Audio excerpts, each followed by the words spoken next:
morning, everyone, and happy hump day from the opening drive on 101 ESPN in St. Louis, where it's 7 o'clock.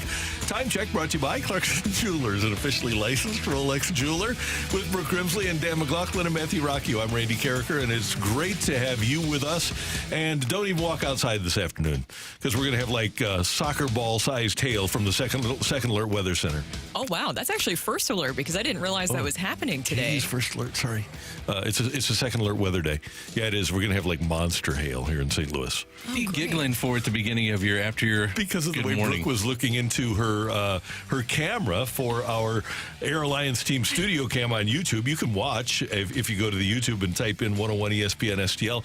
And Brooke was just with a frozen smile looking at the camera. I'm just waiting funny. Because it goes AWOL every single morning. We haven't figured it out yet. It every single morning just goes flying over to the wall, almost like that's where I should be maybe to start the show, and Rocchio has to put it back. I want to be very clear. I'm not trying to figure it out. I'm just dealing with the fact that I have to fix it every morning.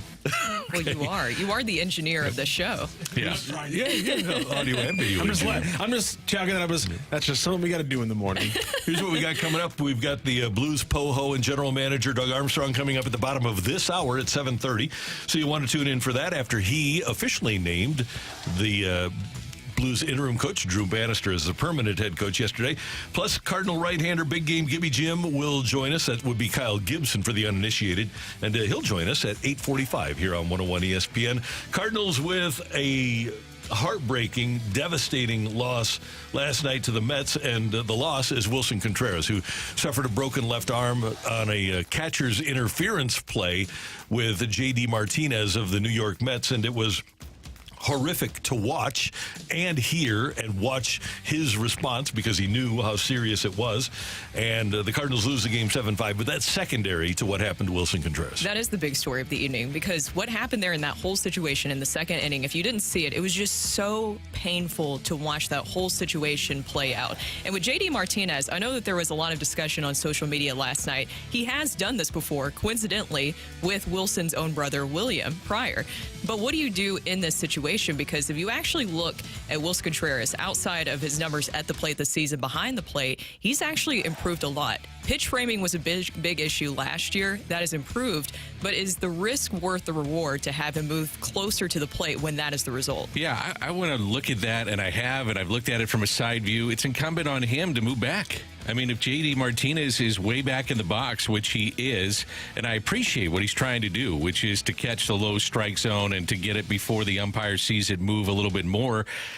I still think, though, this is incumbent on him to make sure and look at where the hitter is in the box and then move back if you have to. It's really unfortunate. He's the one guy that you look at in this lineup that is hitting. And if you look league-wide, catchers' interferences are way up. I mean, they are way up because this is the model now of how they want catchers to set up behind the plate. It's just really unfortunate, and they're going to miss him for what they say is 6 to 8 weeks. He wants to come around back by the All-Star break, but time will tell. But that's a really tough loss for a team that is really, and I mean really, struggling right now. Cardinals were ahead 3-0 in the second inning when Martinez actually reached on that catcher's interference. And we talk about the catcher moving up, and the Cardinals were apparently on board with the idea of Wilson Contreras moving up because it enhances his ability to frame pitches and takes a foot away from the length of the distance of the pitch. Here's Ali Marmol on catchers moving up in the box like Contreras did. Even during the offseason, it was a topic of discussion because there was an increase in them. The more catchers are evaluated on framing, the closer they're getting to the hitter in order to get that low pitch. So it's definitely a topic of conversation. The risk is high. We just experienced it. Here's the thing that I think it's really important to note, and Dan, you talked about this just a second ago. This isn't limited to just the Cardinals and Wilson Contreras. Catcher's interference has increased over the years. In 2002, there was just 9 such calls the entire season. Fast forward to here recently, there were 74 violations in 2022, and in 2023, 97 catcher's interference. So this isn't just a Cardinals issue. I want to really emphasize this. This is something that we are starting to see league-wide. Did you guys see, though, how far he was up from the side view with Martinez? There was no way that J.D. Martinez was not going to get the glove or the body. I mean, that should tell. It wasn't even the glove. It's the forearm. How far was he up on the plate? Yeah. You got to see where the batter is set up. And Martinez is a guy that's always deep in the box. He always has been, and that's been one of the reasons for his success, and that's one of the reasons that he's able to go the other way as much as he does, is because he lets that ball get as deep as he can before he flings a bat, and he's still got, for his age, he's still got a quick bat. I don't blame the hitter in this situation. I know that he's been involved with multiple catcher's interference, but that's just who he is. But he's not outside the box. He doesn't. Some hitters, Barry Bonds always used to do that. He'd kick away the chalk so that he would eliminate, so the pitcher couldn't see. J.D. Martinez isn't doing that. His foot might be on the chalk, but he was on the chalk last night. Yeah, but he's not blurring the line or moving over the line to get so deep in the box. That's what I'm saying. I think it's incumbent on the catcher to look exactly where he's set up. And I'll go back to it. The side view, from what I saw, unless the angle was a little different, there was no way that J.D. Martinez was not going to hit the glove or the body of Contreras. I'm with you. And by the way, Miles Michaelis and a lot of the people involved last night had an idea for how this problem can be solved, and it seems pretty easy. He's close to the plate trying to steal strikes, and as pitchers we appreciate that, but if we knew he was going to get hurt, I'd rather throw all balls than have Willie get hurt. In thinking about it after the fact, I think there should be a line back there for the catchers, and just have them stay behind the line. That way no one can get any closer than the next guy.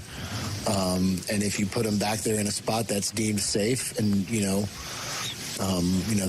that might help guys. And it might help umpires, because all the catchers will be in the same spot and no one will be closer up or further back.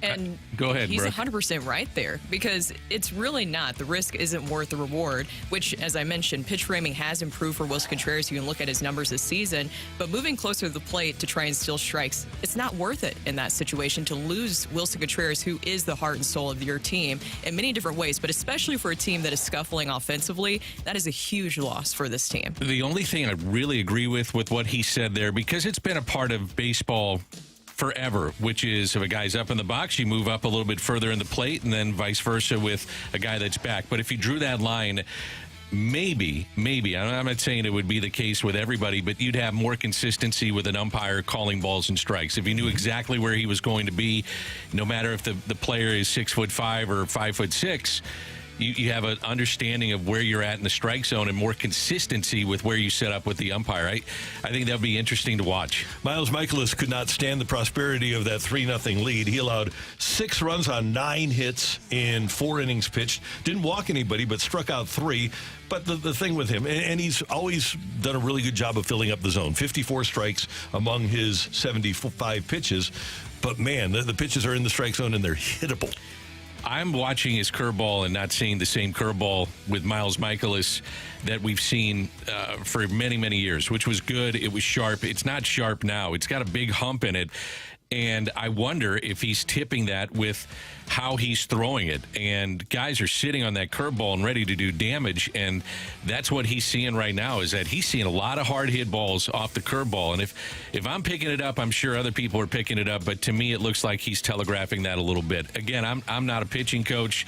I'm just going on watching it for 25 years up close. And I could be wrong, but it looks to me like it's being tipped a little bit as he goes forward. Well, you're not the only one, because even Keith Hernandez on the other broadcast, he was actually talking about that. Did he really? He really was. And that's something that I think a lot of people are starting to notice. Right now, with Miles Michaelis, he has a 7.43 ERA. It doesn't look great. And the fact that you pointed that out too, Keith Hernandez, he pointed it out. I think that's something that a lot of people are clearly seeing at this moment. Well, I'm a hack, and he's a Cardinal Hall of Famer and should be in Major League Baseball Hall of Fame. So I feel pretty good then about that there statement. You go. One other thing, and we're going to touch on the Cardinals a lot today, but Paul Goldschmidt 0 for 5 with 3 strikeouts. He's now batting 195 with a 287 on base. Very un-Paul Goldschmidt-like. And remember how towards the end of Scott Rowland's run here, it just looked like he had slider speed, bat speed. It kind of looks to me that that's where Goldie is. For whatever reason, and I've always been concerned about when he aged, where he holds the bat in his stance. And I know he gets it into the zone, but it takes a lot longer if you've got your bat behind your neck to get the bat to the zone. And he just looks like he's got, like Scott Rowland had at the end of his Cardinal career, kind of slider bat speed. Feel bad for him right now because he's lost. And when you saw him chase that pitch, you could tell with the pitch it's outside, that's not Goldie. I mean, that was a half foot outside, and he's out there chasing that. Arenado, too, came up, both Goldie, Arenado, bases loaded, down 2 in the 7th, pop out, strikeout, and that was your game. And I don't think this is overstating it, guys. I think today is one of the biggest, if not the biggest game of the year, because you got Sonny Gray on the mound, and you need a win desperately before you go into Milwaukee, and you're not going to have Sonny Gray pitch in that series. And you got 4 with Milwaukee. So this is a very important game for the Cardinals here today because things are just not going in the right direction. And missing your best position player. As we mentioned, the Blues officially named Drew Bannister as their permanent head coach. Last night in the NHL playoffs, Rangers over the Hurricanes in overtime, 4-3, and the Rangers lead that series 2-0. The Avalanche over the Stars by a score of 4-3. Stars looked like they had it. Avalanche come back and win it in OT, and they lead that series 1-0. NBA playoff Celtics hammered the Cavs in Game 1, 120-95, and it was the Thunder, 117, Dallas 95. Thunder leading by a 1-0 count in that second-round playoff series. Coming up, it is Ask Uncle Randy Wednesday, and we welcome your texts. And you can just text into the text line, 314-399-9646, 314-399-YO-HO!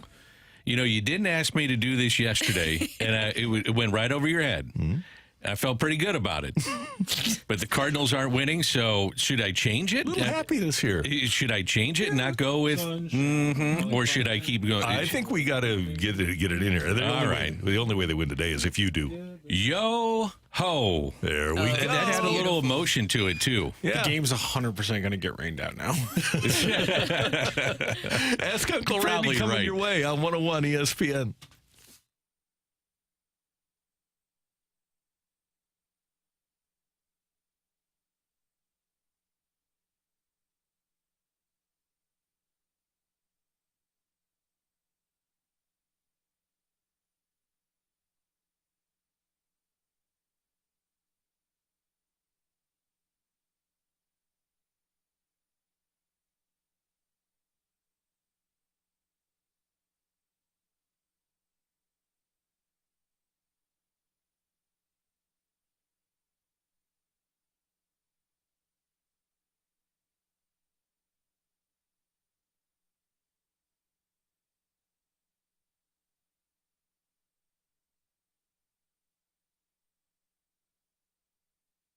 Hey, I want to talk to you about selling your home. If you're considering selling your home, you need to call my friend Gloria Liu with Your Home Sold Guaranteed Realty because she is going to give you so many great options to put your home on the market and sell it for the most money and in the best amount of time for you. And when selecting an agent, you want to have somebody that has experience and a proven track record and guarantees that you will sell your home at your agreed to price, or she'll buy it herself guaranteed in writing.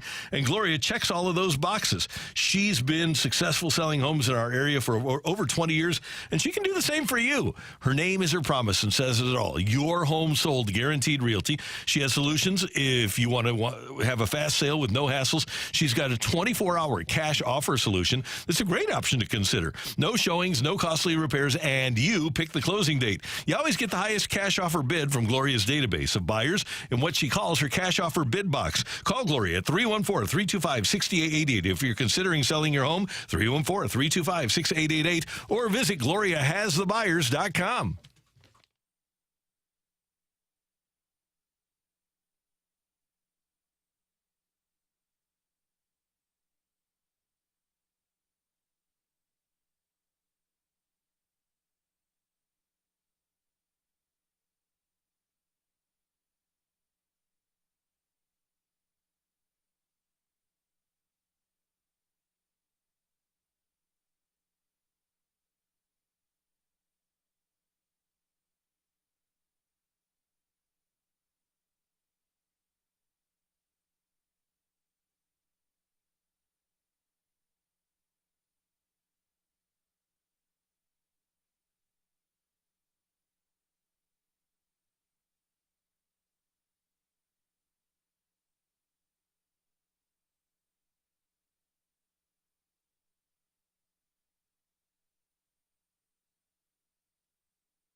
question for Uncle Randy? Let him dive into his infinite well filled with wisdom to find you answers. Text 314-399-9646. It's Ask Uncle Randy on 101 ESPN.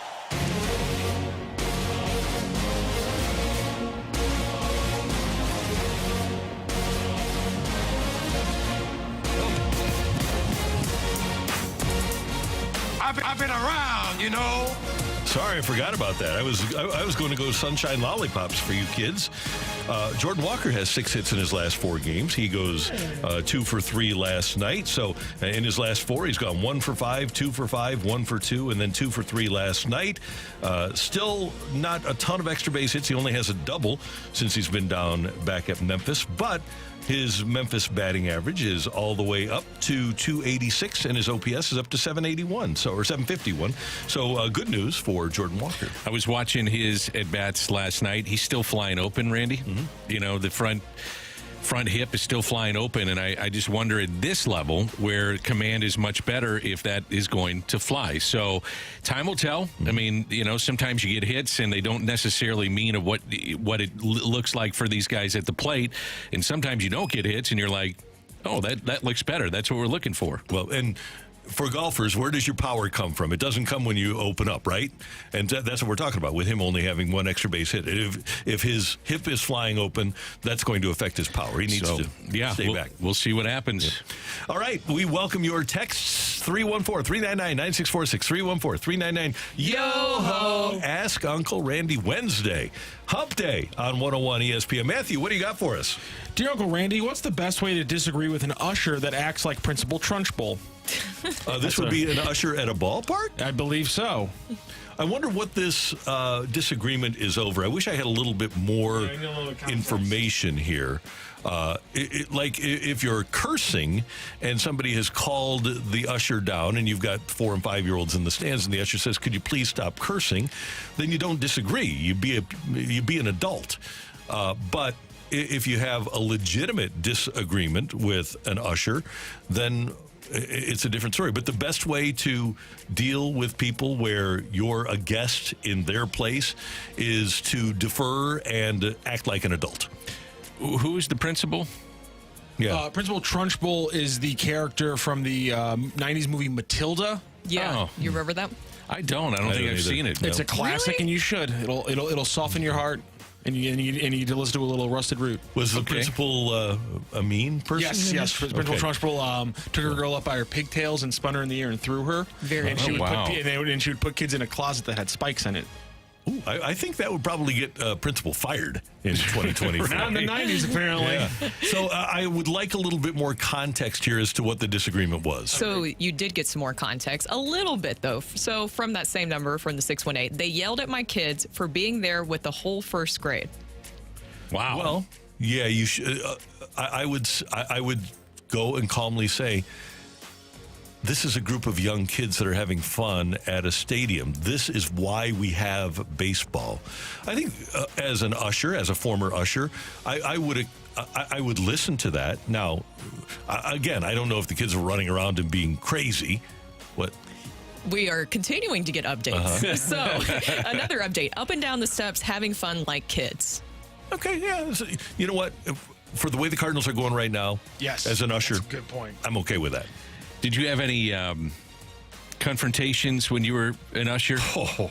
Did we have rock and roll concerts? That's coming up in Stadium in the 80s? That's when that's back when I had anger issues too. So yeah, that was a bad combo. Oh, blackout Randy in that situation? I could not imagine. That's scary. I was going to say, back when? What about now? I'm cool now. I don't have anything going on. until he needs an extra 20 yards on his drive. Then he digs deep for it. Yeah, I do. But you know what? I've learned, though, for the extra 20 yards on your drive, it's relax. It's not, as Dunk used to say, it's not tight cheeks. It's relax. There you go. And you're not talking about facial cheeks. No. Dear Uncle Randy, my wife won't drop any hints for a Mother's Day gift. Other than flowers and candy, what's a good general Mother's Day gift? Oh, you can never go wrong with jewelry. I would say that you can make your way over to decor. right, Yes. Brooke? And Brooke loves the jewelry from Decor. It's beautiful. They're fantastic. They really. That's where I got my wedding ring, so I can actually attest to their diamonds. And you guys have seen it before. It's beautiful. It is beautiful. I do get a lot of compliments, and I went the other day, and they do have a lot of great stuff in stock. Are you wearing it now? I am not. You know what, Dan? You didn't have to call me out like that. I was going to say. You know what? You did not have to call me out like that. Here's the thing. Jeez, When I work out after the show, I never wear my ring to go work out. Now, the other thing that I would suggest, if your bride will not drop any hints, I would try to provide her with the gift of relaxation with a gift card from Massage Envy, and you can pick one up at all participating locations in the St. Louis metro area. Just stop by, pick up the Massage Envy gift card, give her the gift of me, M-E, and let her get a massage or maybe a facial or a stretch. That'd be a great thing. And on Mother's Day, take her over to the Fenton Bar I was just Grill gonna for a say. Oh, my delicious gosh. lunch on Mother's Day, and she will absolutely love it. This is one of the greatest ones we've ever Hold on, you may have to get the bagel loan too for.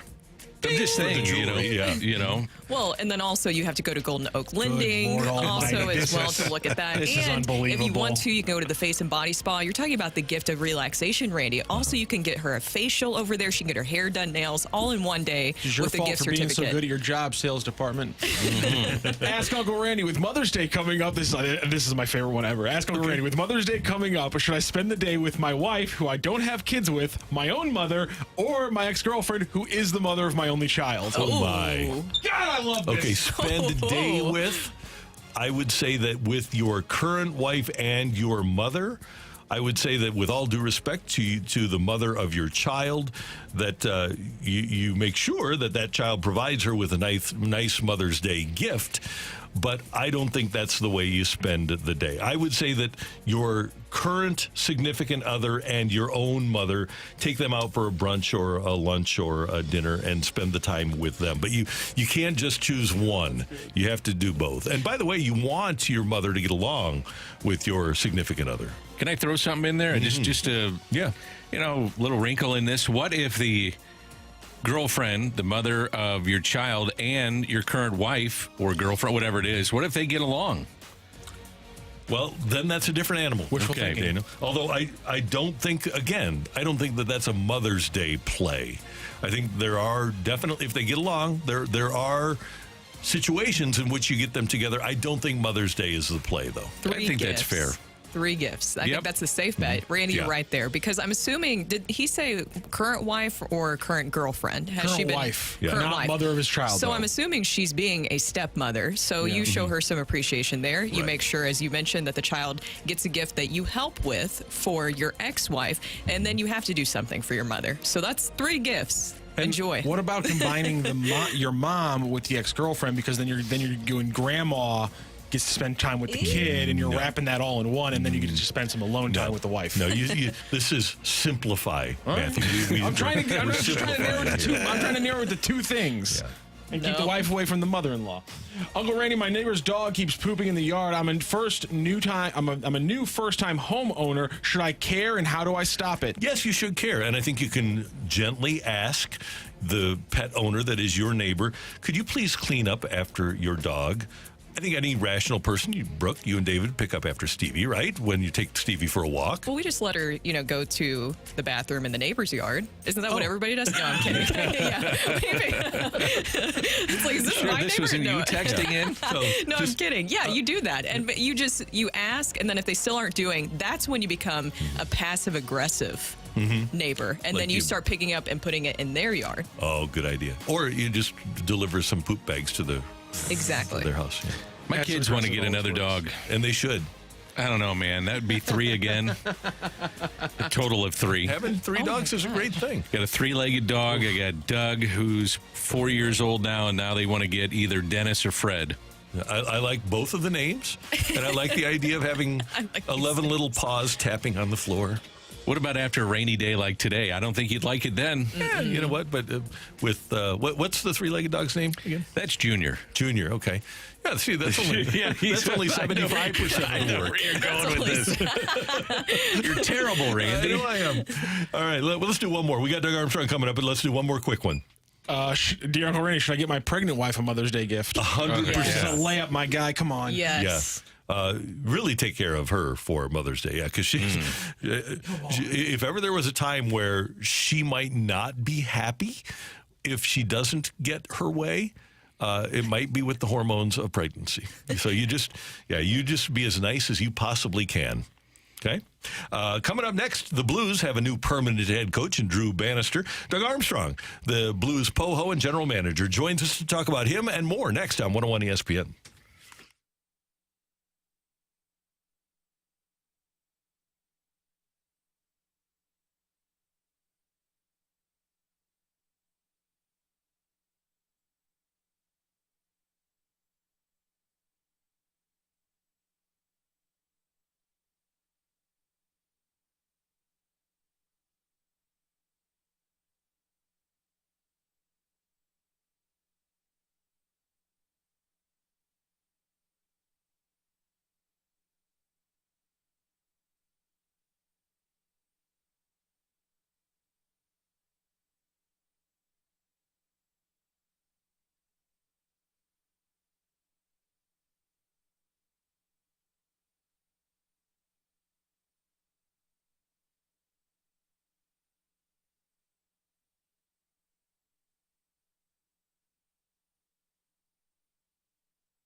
Hey, if mom is looking forward to an outdoor project maybe for Mother's Day, Chesterfield Fence and Deck is the only company in St. Louis to call. You can call them at 800-300-4054 or find them on the web at chesterfieldfence.com.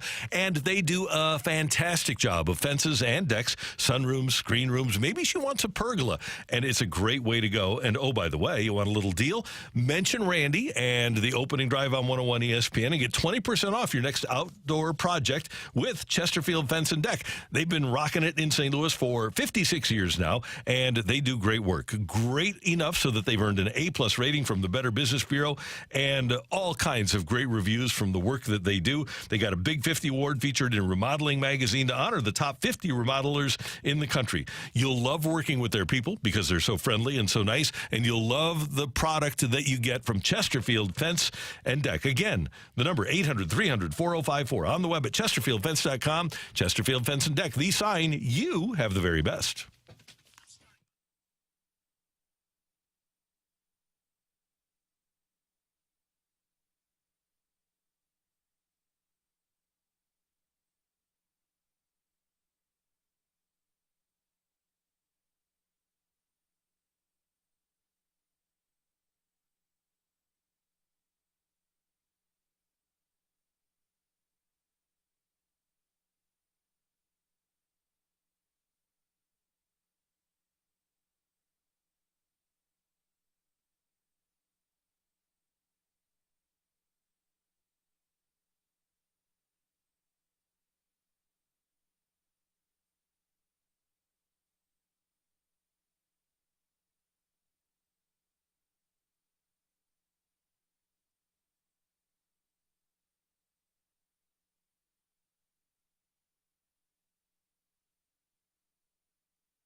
This is Rocky O with your Sports Center update, driven by Johnny Londoff Chevrolet and Johnny Londoff Autoplex. The Cardinals fall yesterday again to the Mets, but the big story, Wilson Contreras hit by a bat on a catcher's interference play. He suffers a broken arm. He says he'll be out 6 to 8 weeks. The Cardinals will be back in action today, 12:15 first pitch. They face off against their former lefty, Jose Quintana, facing off against Sonny Gray. Sonny on the season, 4-1 with a .89 ERA and a .86 whip.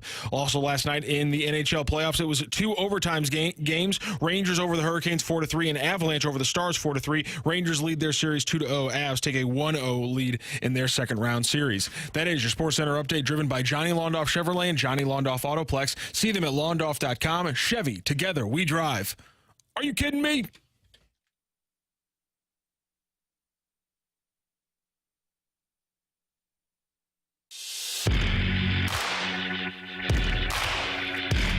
With Brooke Grimsley and Dan McLaughlin, I'm Randy Karraker on your home of St. Louis Blues hockey, 101 ESPN. The Blues officially naming Drew Bannister as their permanent head coach yesterday. And joining us now is the Blues president of hockey operations and general manager, Doug Armstrong. He's on the celebrity line. Army, good morning. How you doing? Good morning. How are you folks? Everything's good. Thank you very much for the time, first of all. Second of all, why is this time right, and why is Drew Bannister the right guy to be the head coach of the St. Louis Blues? Well, it obviously started when we brought Drew in midway through the season and got a chance to watch him work, got a chance to see how he interacted with the staff and the players, and more importantly, how we played on the ice. And I thought that we played well. We changed our outlook at different times, and I thought we worked hard. I thought there was good accountability. I thought that he had earned the right moving forward, and that's what we're giving him. And we're excited to have him and his staff back. We saw some growth, and now they have to continue to push and prod and make players comfortably uncomfortable so we can get better. Army, you said he and his staff. Safe to say that the entire staff from last season will be back intact for next season? Yes, yep. And Drew and I have talked. If he wants to add to that one person, we can look at doing that. It has to be the right person fitting the job description that Drew has in mind. But that's his call at the end of the day. And but we're certainly excited to have the rest of the group back. Doug, thank you so much for joining us this morning. As you mentioned, you looked at the overall work that he was able to do since taking over the head coaching job in mid-December. What specifically were some of the positive changes that you saw? I think everybody talked about, of course, the power play improving. Yeah, I would say it wasn't a specific area of our game. Part of it was the development of our younger players. We incorporated Kessel into our lineup on a nightly basis. Jake Neighbors got an opportunity to play important minutes on special teams units. Prunovich was healthy and he got a chance to play. And then inserting Dean and Bolduc and playing them and putting them in situations that were, pressure in the third period and doing things like that, and then just our overall team play. Everything got a little bit better, and I think that was going to happen just because of when a coaching change is made or something drastic happens, a big trade. Everyone seems to be a little more laser focused, and I thought that's what happened too. But I thought Drew did a good job. I thought our leadership group did a very good job of righting the ship, and now we just have to keep it moving forward. Hey, Doug, great to hear your voice. I wanted to ask you about this. We always talk about growth with players in trying to get their game to another level. What about with a coach that doesn't have a ton of experience at the NHL level? What do you, from your seat, look for in the growth of a head coach? Well, I think what we do is just try and use our experiences and share them with him. Like there's just different things that happen. Obviously, dealing with the media every day is different. The travel schedule is different. Less practice time. There's a lot of things that you just have to get in the rhythm with, and having experienced assistant coaches like Steve Otter around has been a real boost for him. And then having experienced people in our management staff, whether McGinnis or Tim Taylor or Scott Mellenby, is really good. And so what you just want to do is we all make mistakes. Do we learn from those mistakes, or are they repetitive? And Drew seemed to, anytime something happened that we thought was self-inflicted or correctable, we talk about it, and he didn't make that.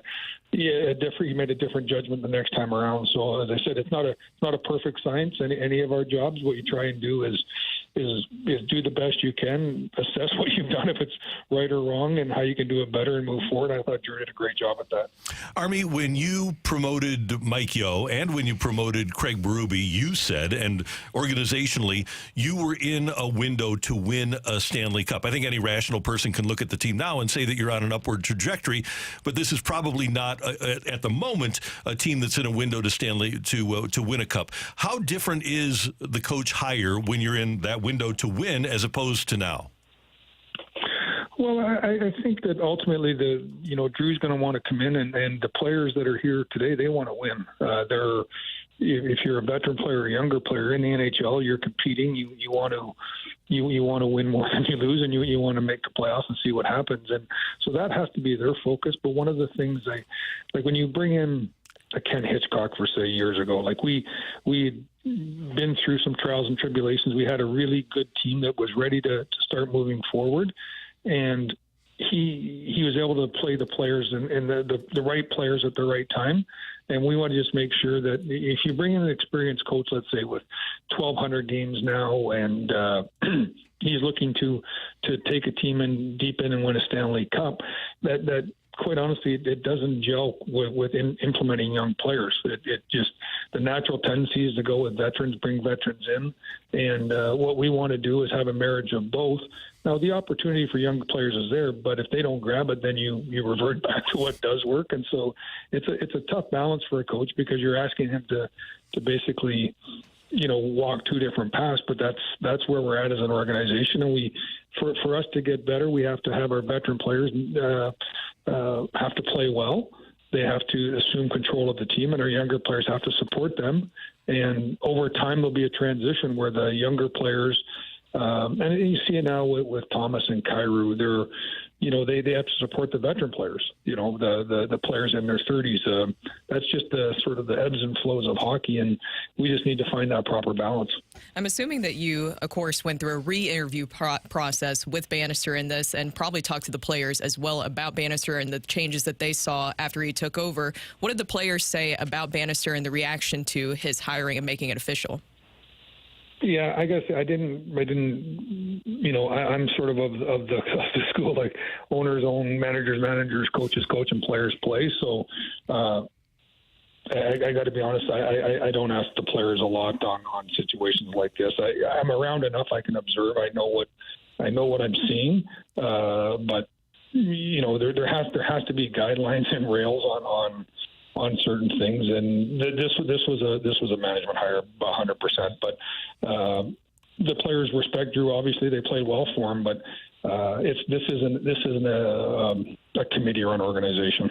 Army, we've talked a lot over the years about how you're looking 2, 3, 4, 5 years ahead, as opposed to just concentrating on the here and now. But your 3, 4, 5 years ahead, historically, since you took over, have been kind of a different situation, because you've always had a really good team when you were implementing the new nucleus. Now that the team hasn't made the playoffs in a couple of years, how is that different for you on a day-to-day in terms of building a franchise where you aren't implementing and replacing people that are champions? Yeah, I think it's just that goes back to, like, I do believe in our veteran players. I believe in our leadership group of the veterans on that leadership group: Parenko, Shen, and Falk. Robert Thomas is entering that area now. He's just entering the prime of his career. But for us to be good, our veteran players like Bennington, these guys lead the way, and everyone else follows. And the reality is, when you look at the players we drafted last year, and again, we just do like an actuary table of one will play their 11th game, 50th game, 100th game. You're talking at 18-year-old, you're talking four years away before they start to get into that rhythm of, and you even look at Kyrou, how long he took, or Robert Thomas, before he became a player that was relied on in all those different situations. It takes some time. So what we want to do is again, try and balance a lot of different things. Right now we're staying competitive, implementing young players, and seeing how far they can push. Hey, Army, and thinking about this interview last night, I was thinking about your other job at the moment, which is General Manager of Hockey Canada. And while that seems to be, because Canada has a lot of good hockey players, seems to be a pretty easy job, I can't imagine a job with more pressure. Do you feel pressure to win because you're supposed to? Well, the tournament that I'm the manager of, I'm sort of helping orchestrate some of these other events, but mine is the Olympics, so that's not till 2026. I got a lot. I don't want to feel too pressured already, so it'll be a long time. But no, I think I never really feel as pressure. I just feel as excitement. I do believe, that Canada, when you go to these events, you're starting at third base. I'm not naive to think that we don't have a wide selection of players. But just going to the U18s the last couple of years in the World Juniors, the country to me that's made the biggest stride that I've been impressed with the most, quite honestly, is the U.S. Their under 17, under 18 program is developing great players. But really what you see is they're developing great friendships, and they want to play with each other. And so Canada, is going to be in tough. I love our players. I love what they do. The competition is going to be great. And, there's expectations obviously to win, and we don't shy away from those. But I just seeing the growth of the game at these other events, the game's going to be in great shape. It's only going to get stronger as the U.S. continues the program we're on, and quite honestly, Canada just has to continue to hold serve. Army, in your seat, the job is 24/7. So even though you're off in the summer, what is it like in your seat getting ready for the season next year and how your summer plans out? Well, yeah, I sort of break it into segments. Right now, I went over to the U18 tournament in Finland. I was there for 12 or 13 days. I got home on Sunday. So I'm spending the week here. We're doing our coaching stuff here. We're doing our American League stuff here. And then I do some amateur meetings, and then I'll go back next Sunday to the World Championships for 2 weeks, and then come back, and then we're home for a week. Then we go to Buffalo for the combine, and then the draft. So everything really up until July 1st is sort of segmented, and then we go into our development camp, sign players, get into free agency. I just look at everything quite honestly in blocks. And right now, the block that we're in right now is the amateur draft, going to the World Championships. The one thing about having the Four Nations tournament next year with Finland, Sweden, U.S., and Canada, and the Olympics is there's a greater number of players that want to put their foot forward to be on those teams. So they're going to World Championships. So that tournament's going to be very good for scouting purposes. That's the next, after I get on the plane again on Sunday, that's what I'll be looking at doing as we multitask back here and try and get our American League staff taken care of. And then just little things that come up all the time. But there's it basically, to me, just works in blocks. Finally, Doug Armstrong, and we do appreciate your time this morning.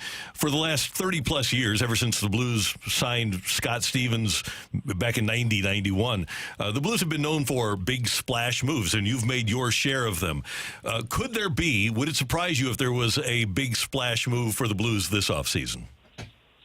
I don't want to get the cart in front of the horse. I think, too, though, when you look back at the Scott Stevens, and quite honestly, a lot of things that went up until that, there was no cap, and the Blues were a high-spending franchise, always aggressive. Basically, there was 4 teams in the Western Conference that played to win every year. It was the Red Wings, Colorado, St. Louis, and Dallas. Mm-hmm. And then the salary cap came in, and we were always able to, because Larry Plow and John Davidson had done a nice job of building that group. We were always able to input young players and get active in the free agent market. We ran that as long as we could up through this new phase that we're in. And what you don't want to do, Ernie, is you don't want to spend money just for the sake of spending money. You don't want to win July 1st and then lose July 2nd through next June 30th. So. We want to make sure we're doing the right thing as we move forward, not only for next year, but making sure that we have a plan that we can follow that can stand the test of time and go back on a long run like you're seeing teams do now. All right, Army, great to have you with us. Welcome home. Glad you're back on U.S. soil. We always appreciate your time, and congratulations on the hiring of your new coach. Thank you very much, everybody, and take care. Take care. See you soon. That is Doug Armstrong, Blues President of Hockey Operations and General Manager, with us on 101 ESPN. I think I get what they're doing, and they are on an upward trajectory, but this is a situation that the Blues haven't been in, maybe in their history, where they're building through youth. I guess the Grow With Us under John Davidson, that group did it, but it's been times few and far between where the Blues weren't making that big splash move during the offseason and trying to be in a Stanley Cup winning mode. I think they're on an upward trajectory mode right now. The biggest takeaway that I had is that he just continued to talk about the growth with these young players and believing that Drew Bannister can help orchestrate that and help these players continue to grow. And I mean, if you look at the young players, Robert Thomas, even for example, after taking over in mid-December as well, he already had a good season, but then continued to do so even more so afterwards. Jake Neighbors, I mean, who who is expecting that out of him this season? You have to give some credit to Drew Bannister, and Neighbors even talked about that as well at his end-of-season press conference. And I think that's got to be part of what Army's seeing is with the young players. I mean, Neighbors' 5-on-5 ice time was up a minute, moved to the number one power play unit. Perunovic, ice time up 2 minutes, so you're trying to find out more about him. Torpchenko saw his ice time increase. And then you had Kessel, Bolduc, and Dean. And there was progress made with that trio. And I think that's important when you look at that happened under Drew Bannister, who, by the way, record-wise, deserved to come back. Yeah. I mean, he did a very nice job. His pace would have been over 100-point season if he was there from the get-go. And I understand that it was a race to the finish, and it's a different intensity that they played with probably down the stretch. But he did a damn good job, I thought, with his team. He did. And with Neighbors and with the ascent, and we're going to get to Tioli coming up, get your text in. But with the ascent of Robert Thomas to pretty near elite status, I think you have 2 or 3 guys that are and potentially 4 that are bell cows. I think that on the back line, Parayko has reached that point where he's the guy where it settles. You just get the puck to 55 if you got a problem. And then up front, you're going to have a power play with Neighbors and Thomas. That's where you're going to start, and that's pretty good. And I would anticipate that they'll bring Buchnevich back too. So from a skill standpoint, you're going to have 4 players that are pretty close to being elite. That's what you want, right? Yeah, That's what you need to get out of this group right now. There's 2 things, too. The power play was worst in the NHL under Craig Berube. It was 8.4%. It jumped up to 14th in the league. So they had a nice jump with their power play. And then the other thing that I look at is Jordan Kyrou. Can you get the most out of Kyrou? And in 54 games, he had 26 goals over that span of time under Drew Bannister.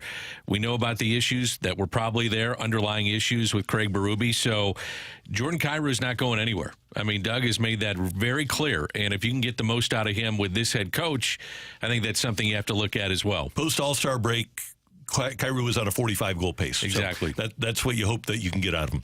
That's Dan. That's Brooke. I'm Randy. Coming up, take it or leave it. Get your text into the Air Comfort Service text line, 314-399-9646, 314-399-YO-HO. Tioli is next on 101 ESPN.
Hey, it's Danny Mac for Stewart's American Mortgage on this Hump Day Wednesday. If you're looking for someone who can help you to purchase a home or refinance, look at Stewie, and that's Stewart's American Mortgage. It is the best in town.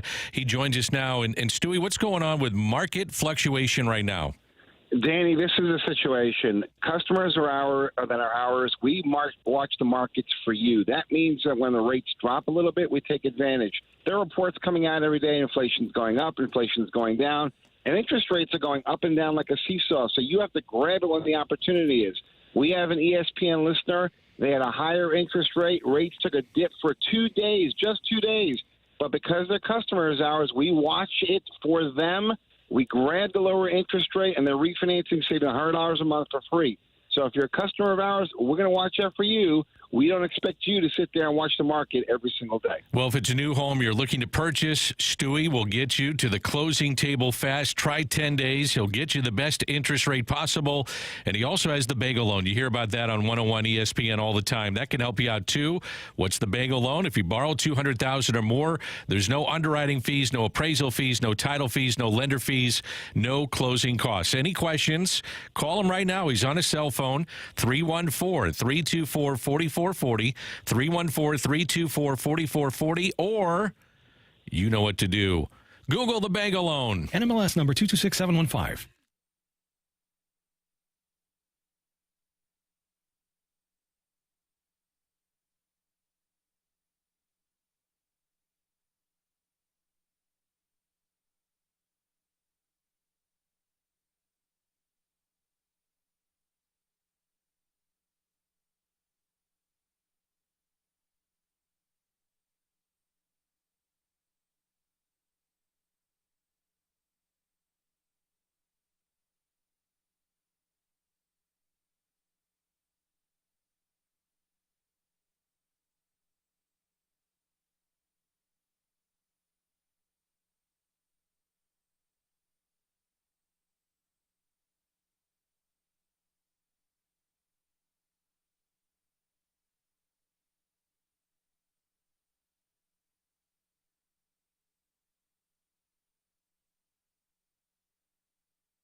Take it or leave it. Want to say something?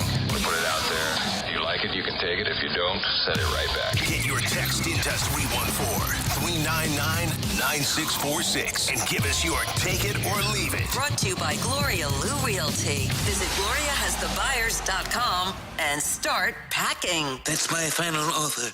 Take it or leave it.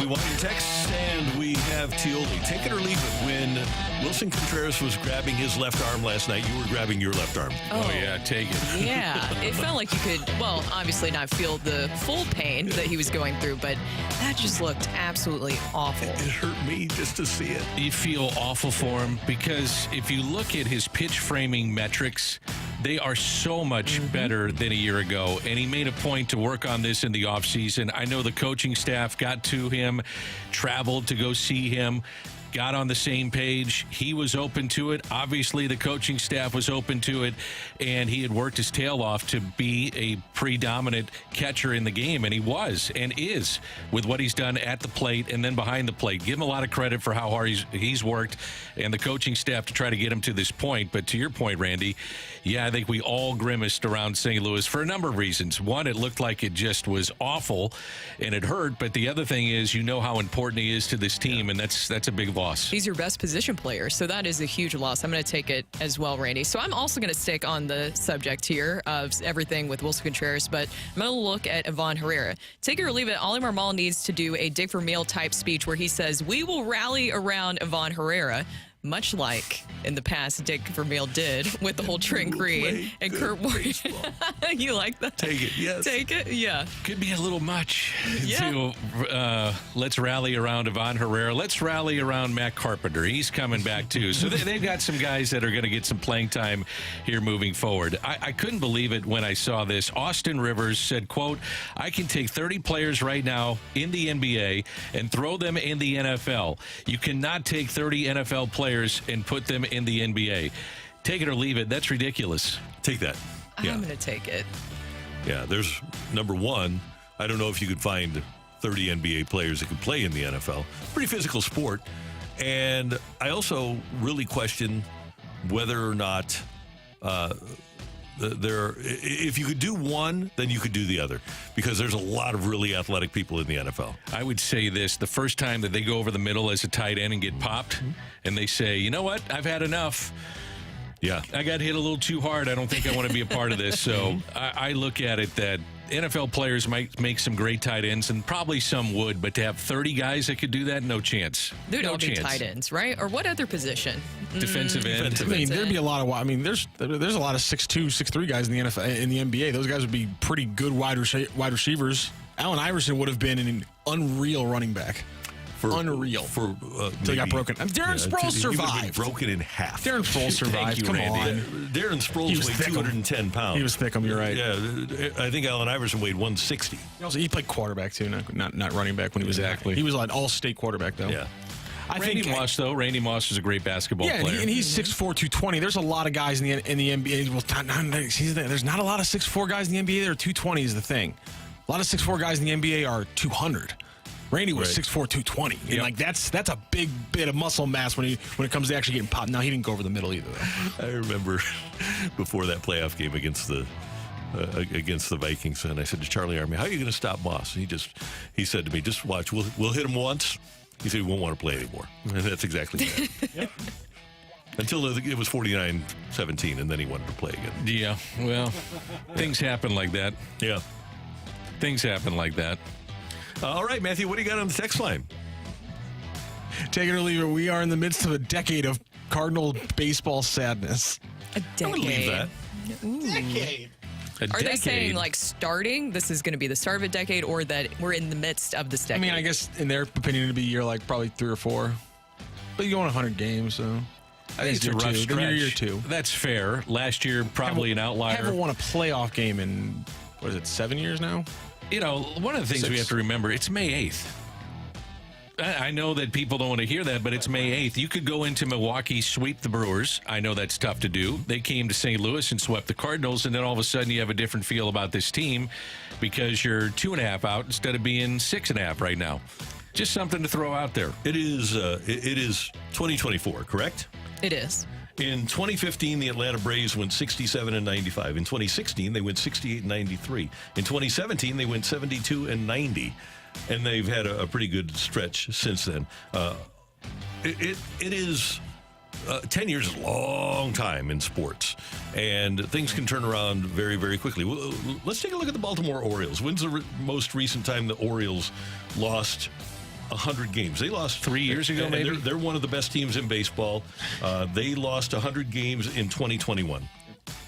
So it can happen in a hurry. Well, in the Orioles case, they were bad for so long that they were able to draft so well and start building up their farm. Yeah. So I wouldn't want that to happen, of course. There's people in the YouTube chat who are just like, "You're wrong, Rockio. There's not NBA players couldn't play in the NFL." Did I jump on here and say they could? I was saying there's a couple guys who are the size of wide receivers. That's all I said. I'm not saying they could do it. Anthony Edwards is the one guy I have right now on my list. Yeah, give me another one. I can't think of another one. Yeah, LeBron has great hands. Young LeBron could big, have. Strong, fast. Takes quite a cut. And you have to play the right position. And here's the thing about the NFL. You got to be nuts. You have to be very aggressive and sometimes not care about your own well-being. I think a guy like Vince Carter could have done it. I don't know. 6'6", 200 pounds. But was he aggressive enough? I don't know. Attack the rim with some aggressiveness. Take it or leave it. People who back their cars into spots are just wasting everyone's time. Leave it. Leave it. It depends on the situation. Now, if you're in a busy parking lot, then yeah, it could be a little tough there. But it makes it easier for you to get out when you leave. It just depends on the situation, I guess. Okay, so you're parking. Let's just throw an example out there. You're heading over to the ballpark today and parking at the ballpark Village lot. Okay, well, not the lot, but the garage.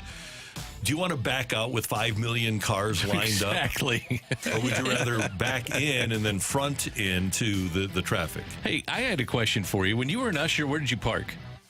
We parked just south of the stadium under the highway. Okay, so did they have designated areas for you guys to park? Yes, they did at that time. Okay. I don't know if they still do, but they did then. Okay.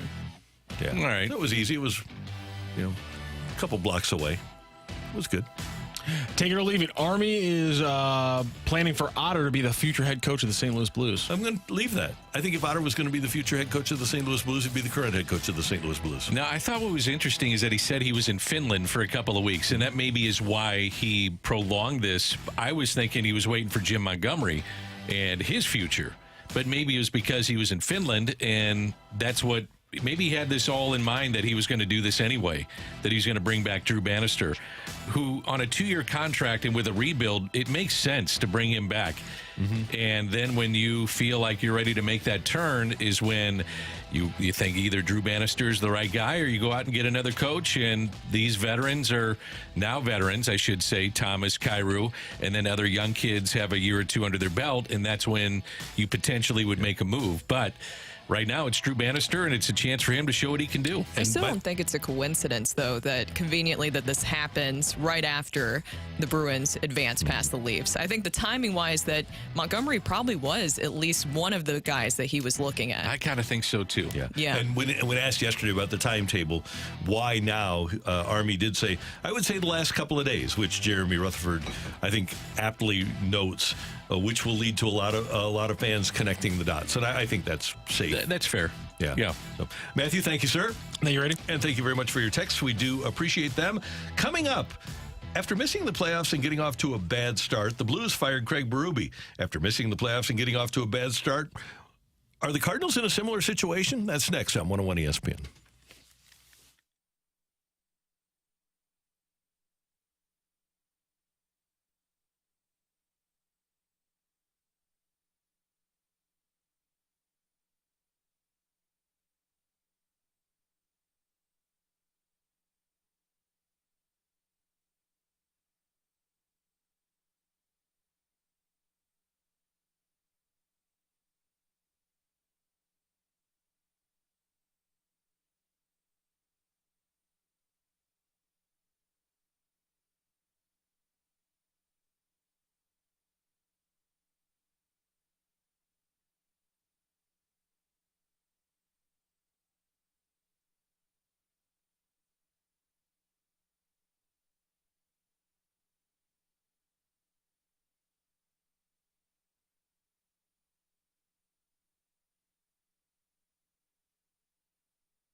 Hey everyone, it's Brooke here for Universal Windows Direct. Spring is here and it's only going to get hotter from here. So do not cool off the outside this year. Call my guys over at Universal Windows Direct. While we're all excited for it to get warmer outside, I know that I am, I'm not too excited about seeing my upcoming energy bill that comes with keeping the warm air outside. And that's where my guys over at Universal come in handy. Their windows feature super spacer technology, which helps keep the edge of the glass warmer, holds the window seal longer, and makes the windows last up to 5 times longer than other window systems. So your windows from Universal perform better and they last longer. So schedule your free in-home estimate today, and for every 2 windows you buy, get the next 2 for free, plus 0% financing for 60 months. Universal Windows Direct backs it all up with a true 20-year warranty. Mention my name and you get an additional $250 off your next project. Go to uwd.com. That is uwd.com. Like me, you'll be saying, I love my windows.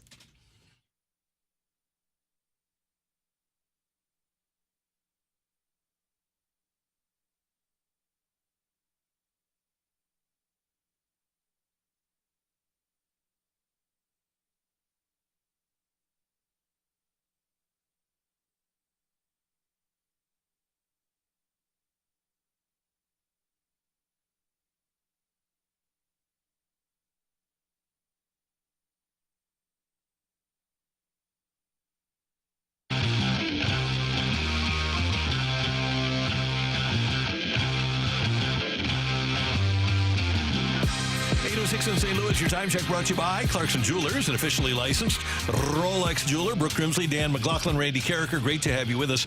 Back on December 12th, the Blues were 13-14-1. They had lost 4 in a row, and they relieved head coach Craig Berube of his duties and replaced him with Drew Bannister. That after missing the playoffs during the 2022-2023 season. The St. Louis Cardinals, after missing the playoffs in 2023, have started 15-21 in last place in 2024. So what's the difference if organizationally you're looking at 2 St. Louis teams? What's the difference between the Blues making their move with Craig Berube when they did and where the Cardinals are right now? They're preaching patience rather than impatience. I think that the patience message is not something that is resonating with fans right now currently. And you have to wonder, too, at a certain point, is the message getting stale? And I'm looking specifically at what happened with Craig Berube in that situation. That is something that Doug Armstrong mentioned, is that they would have conversations prior to the game about what the game plan was going into it. But then when he saw what happened on the ice, it was not translating over. And to him, that was an indication that the message was getting stale by the players. Now, if you talk to the players in this Cardinals clubhouse, they are very adamant and they stand by Ollie Marmol and the coaching staff. And I think that's very important to note. But there's something that's going on here where there's a lot of preparation. I'm not doubting that whatsoever, but for some reason, it's not translating to results on the field. And at the end of the day, this is a results business. Yeah, you hit on a couple things that I want to talk about. Number one, players' performance does not come down to Ollie Marmol. It just doesn't. I mean, players either do or they don't. And they have a situation where the other day, you had the bases loaded, nobody out, you don't win that game. Last night, you have the bases loaded, Arenado, Goldie, and you're down 2 in the 7th inning, and you get a pop-up and a strikeout. That's not on Ollie. At some point, players need accountability with what's happening here. And I can tell you, in talking to players, a lot of them, they believe in Ollie. I mean, they love the relationship that they have with him. They're frustrated with what's going on. They know it comes down to them. This isn't an Ollie problem. This is about execution with players. And if the players don't execute, then you're going to have a real problem. And it's unfortunate that a coach or a manager lose their job because players don't execute. Now, the message getting stale, I don't believe in that either. I think the message is there. And it's just, again, I'll go down to the players taking some accountability with what's happening here. And you don't want to see it snowball. And again, it's May 8th. So let's keep this in perspective. Yes, you're 6 games below 500. But again, in talking with players, they believe in this guy. And that's part of what needs to happen here, is having belief in your manager and having belief in the relationships that are built with the manager and the players. And I can tell you, he has done a tremendous job with that. So I go back to execution of players and putting yourself in positions to win, which they have been at times, and they just have not come through. Now, the thing is that you have a lineup that's underperforming, and you take Wilson Contreras out of this situation, too. Wilson Contreras, if you look at the OPS compared to the other guys on the team, he had a 949 OPS before getting injured last night.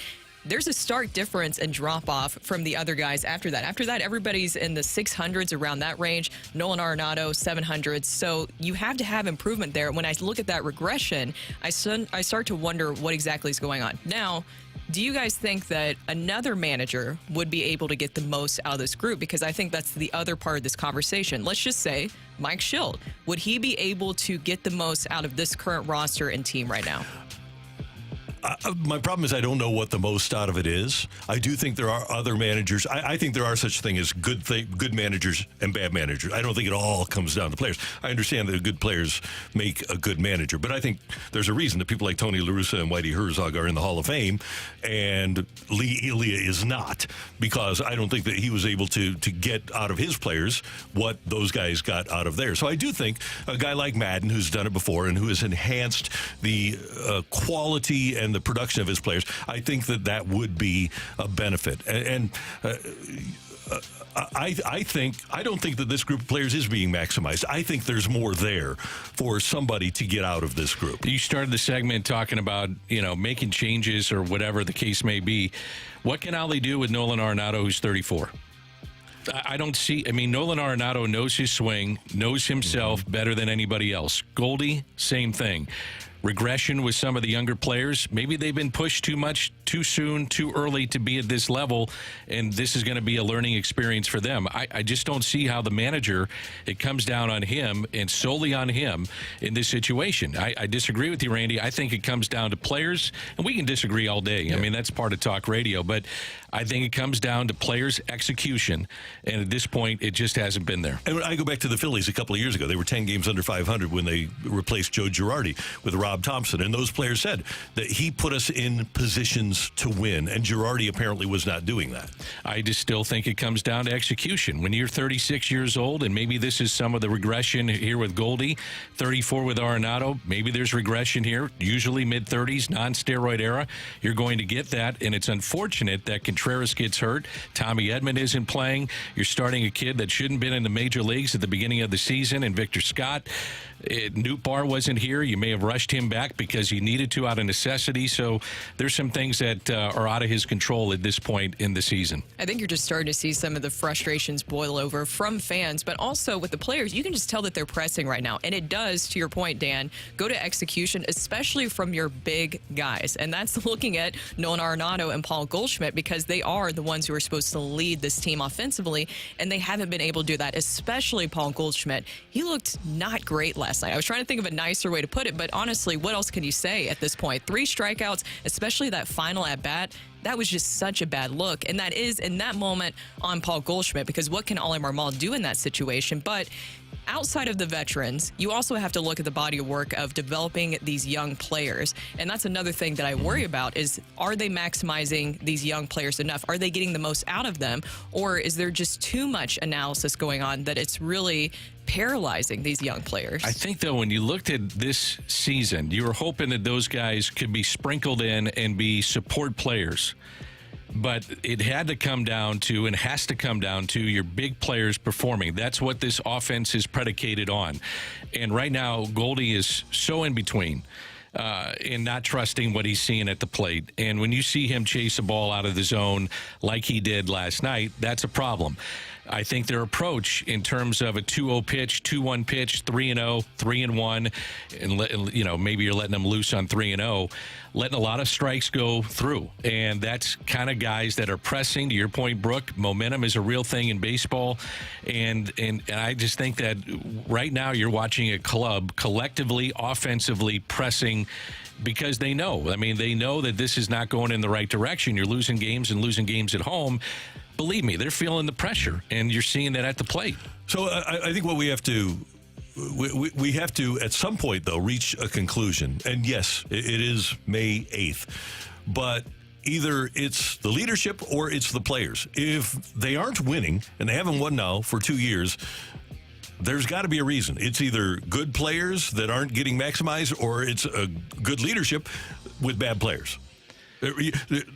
That's why you lose, right? I would say this, though. If you would have told all of us that this is the lineup they're going to put out, I would have said, man, they're going to win a lot of games. Me too. A lot of games when you got Goldie, Arenado, Contreras, Gorman coming off a 27 home run season, another year of Nootbaar, Dylan Carlson sprinkled in with this team, a young emerging shortstop who's played tremendous defense. I would have said, I'll take my chances. It just hasn't gotten to where everybody's on the same page. It seems like you might get a good start and they don't hit. When they do hit, it's not a great start. It just, things haven't added up quite the way that we thought it might here in 2024. And things organizationally, they have to be able to get the most out of these players. It's hard to replace all of those contracts and say that it's all a wash. And sometimes you do have to start with the coaching staff. That's just the nature of the business. It's not just limited to baseball. We see it all the time. We just talked about it in this segment with the NHL. That's a huge thing in the NHL, where if something's not working with the players, what do they turn to first?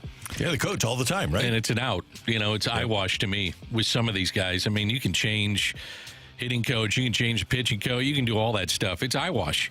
I mean, they're all going to put in the same amount of work. I think with this team right now, I think that I don't disagree. With Contreras out now and the regression of the young players, and with where Goldschmidt and Arenado are, it'd be a fool's mission on the part of the Cardinals to think that they could win with this particular group right now as it's presently constituted. I just didn't see this happening offensively. Yeah. I just did not see it happening offensively, and they got time to turn this thing around. Again, it's only May 8th, and I know people say, oh, you're an apologist and all that stuff. No, I'm just kind of a pragmatic look at where they're at. It's not going in the right direction. I think we all can agree with that, but I'm going to give it some time before I make a full evaluation and just say, well, the season's lost.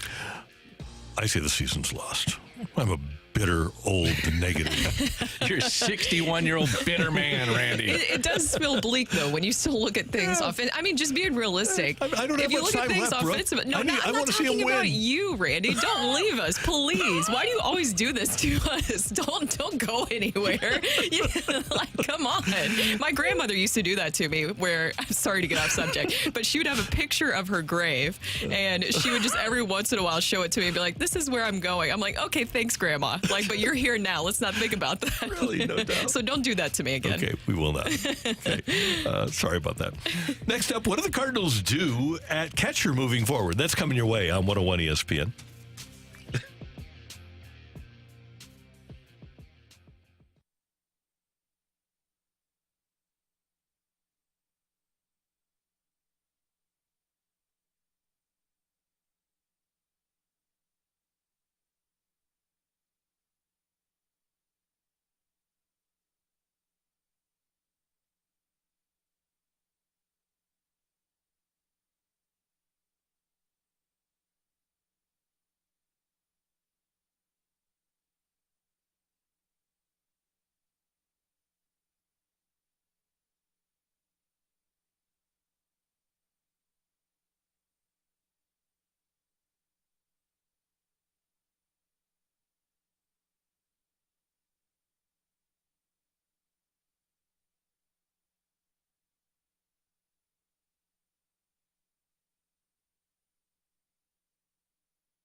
You have 4 days to find the perfect Mother's Day gift, and I've got it for you, and you don't even need to leave your office or home.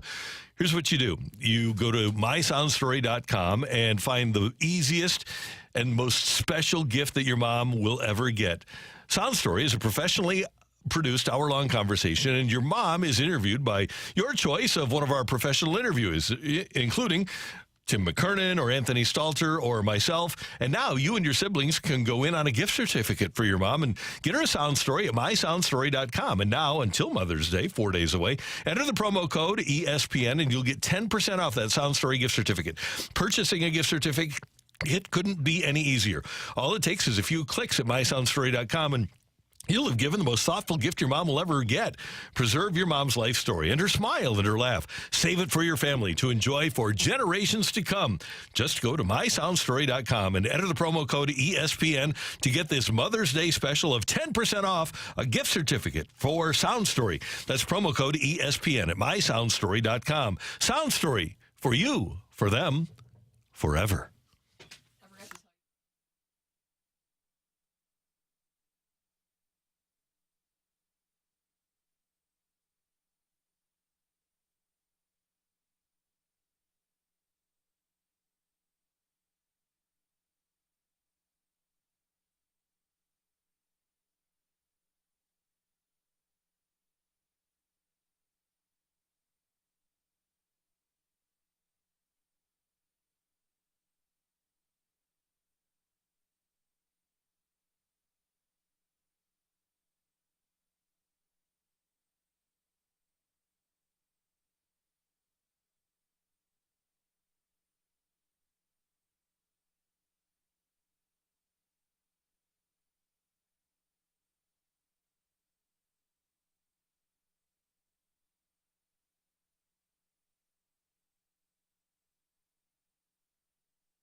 Cardinal catcher Wilson Contreras injured in the second inning last night on a swing by J.D. Martinez of the New York Mets, and Contreras suffers a broken arm. How long is he out for? He has a fracture, forearm fracture. Unfortunately, it's going to take 6 to 8 weeks to recover. I think we're planning on having a surgery because that's the best way to go. As of right now, I'm in pain pretty good. But I'm really optimistic, and I know that it's going to be tough for me to watch game and not be out there with the guys. But I'm going to do my best to stay present, pick each other up, and cheer for them because that's the best thing I can do. I'm not here to make anybody feel bad about me. I think it's just part of the game, and the stronger that I can keep my head, the better I'm going to have my recovery. And as of right now, I'm just focused on getting everything done and focus on my rehab. I love this guy. Mm-hmm. And by Hard the way, not to after hearing that, isn't it? Yes.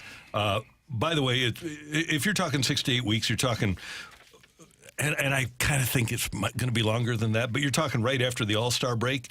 If it would be only 6 to 8 weeks, hard to imagine that it could only be 6 to 8 weeks. And Ollie brought up the idea of surgery last night. We'll know today whether or not Wilson is going to have to undergo surgery. But I love the idea that he's going to be in the dugout with the guys. Wilson Contreras saying himself, though, that he will need surgery and it will be coming in the next coming days. So 6 to 8 weeks is the initial timeline, but I'm with you guys. It's probably longer than that. But honestly, I want to make sure he's 100%. I wouldn't want to rush him back. I know he's vitally important to this team, but you also have him for years to come as well, and you have to think about that. But I just want to give credit to Wilson Contreras for people who weren't already fans of him, which I think most of Cardinals Nation is. After moments like that, that's when you see a true leader. I would want so many more Wilson Contrerases on this team. The fact that he had that situation happen and he is ready to at his locker after it, and he's willing to talk to reporters. And if you listen to the whole thing, he is not placing any blame on J.D. Martinez or anybody else. He took accountability. That is a true leader, and he's the reason why he's the heart and soul of your team. And that's a huge loss at the plate, but also behind the plate, and just also in your clubhouse. But luckily, he will still be around. It'd really be easy to sulk. Mm-hmm. I wouldn't have blamed him if he came in. The team is struggling, and he's down. He wants to win so badly. I think everybody can see that, and I have talked to players, and they love his intensity. They love how much he was willing to adapt from last year and try to get better.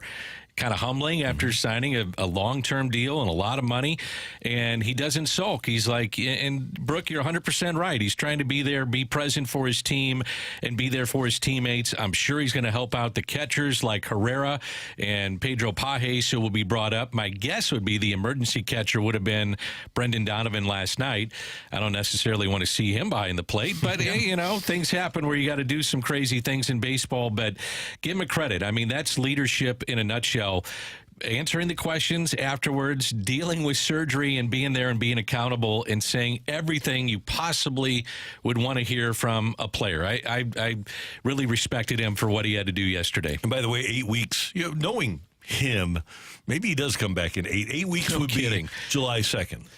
I'm with you, Randy. We're not doctors, but if he needs surgery and you think about how important your arms are to playing the sport and your forearm and just the things that go into it, 6 to 8 weeks just seems really short to me. And again, we're not doctors, but it just seems like that would be a longer injury if you had a broken bone in your forearm. I broke my wrists on December 12th of 2003. Fell off a ladder, so it was kind of different. And here we are in 2024, and they still haven't recovered. You said kind of different. And I needed, I got one wrist bigger than the other, and I had surgeries and stuff. But I was, it was really April.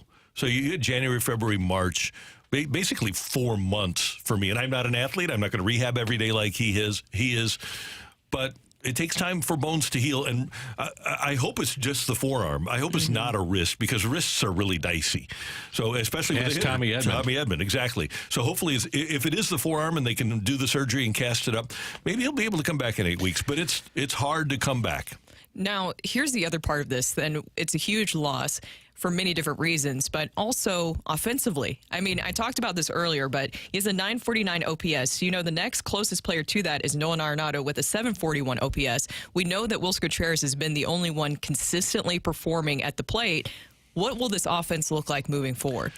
I think it's dependent on Goldie. Yeah, right. You better get some guys that have done it in the past hot. I feel so bad for him. Mm-hmm. He puts in the work, and I know there's nobody, and it's so cliche, but I've talked to some people. There's nobody that feels worse than what's going on than Paul Goldschmidt. Oh. I mean, he is feeling it right now, and you can see it at the plate. Yeah, and last year, Adam Wainwright told us, remember, Brooke, when he and Goldie would be texting after games, after losses, and Goldie would say, I can't believe this is happening on my watch, right? Because he came here with the idea that he's going to uphold the Cardinal tradition of success. And you're right, Dan, it bothers him from every aspect, whether it's personally, but more about the team. He's concerned about the team, and I hate to see it, too. And to take the money out of the equation on this one, This guy cares, man. Yeah. He truly cares. And unfortunately for him, a lot of the offense is predicated on whether or not he hits. Right. And Arenado and Contreras, but Goldie's just 2 years removed from being an MVP, and right now he's just lost at the plate. Okay, I want to look at the opportunity for Ivan Herrera here, though. 8 weeks of mostly of Ivan Herrera behind the plate. Man, I hope during the course of these 8 weeks we see Yadi in uniform, or not even in uniform, just at the ballpark to help him out a little bit and help him advance his career a little bit. But 8 weeks of playing time will give us a really good gauge of what he could eventually be, because we'll be able to see the skill set for 8 weeks. I am with you, Randy, but we haven't seen Yadier Molina this entire season. I know. He was supposed to come around spring training, but you're right. This is a moment where it would be huge for Yadi to come back around the organization and help Ivan Herrera in this situation. Now, I don't know. The thing is that we haven't really heard many updates about where Yadier Molina is. Have you guys heard anything? No. I haven't heard a thing. I just want to maximize Herrera, because before they signed Wilson Contreras in 2020, Herrera was he was the heir apparent to Yadi. Mm-hmm. They were going to slide from one guy into the other, and then obviously Herrera kind of got overwhelmed here at the major league level, and Yadi retires, and they had to sign Wilson Contreras, and it was a good signing. But the plan was not to sign a free agent catcher. The plan was to have Herrera be the guy. Yeah, absolutely. And if you're Ivan Herrera, you don't like this under these circumstances if you're a good teammate, and I'm sure he doesn't like seeing another guy get hurt. But this is your chance. This is your chance to play every day, to run with it, to handle a pitching staff, see what you can do at the plate, deal with those tough days as they are for a catcher when you don't feel right and you're not the backup, you're the main guy. So this is a great opportunity for him. Cardinals playing a day game, weather permitting today. By the way, it's beautiful right now. There's not a cloud in the sky. That's why I was It's surprised amazing. when you said that there was hail coming. Yeah, That's the problem, though, because there was all that rain, and then like the sun comes out and that warm pressure hits, and then everything gets problematic. Second alert weather brought to you by Matthew Rocchio. Coming up, by the way, at 8:45, we've got Kyle Gibson. So we're going to do a quick fight next on 101 ESPN. Get your text in with your name and the word fight. 314-399-9646, 314-399-YO-HO. Maybe Matthew will pick you to fight me next on 101 ESPN. It's time for a DraftKings at Casino Queen Redbird report on 101 ESPN. Brooke Grimsley here for your Redbird report. The Cardinals lose to the Mets last night 7-5, but they lost more than just that after Cardinals catcher Wilson Contreras exited the game in the second inning after taking a J.D. Martinez swing to his left arm. Wilson Contreras telling reporters after the game that he will have surgery on his fractured left arm. The initial timeline for recovery is 6 to 8 weeks. In Contreras' absence, Ivan Herrera will take over the primary catching duties. Pedro Pajes has been recalled to serve as the backup catcher.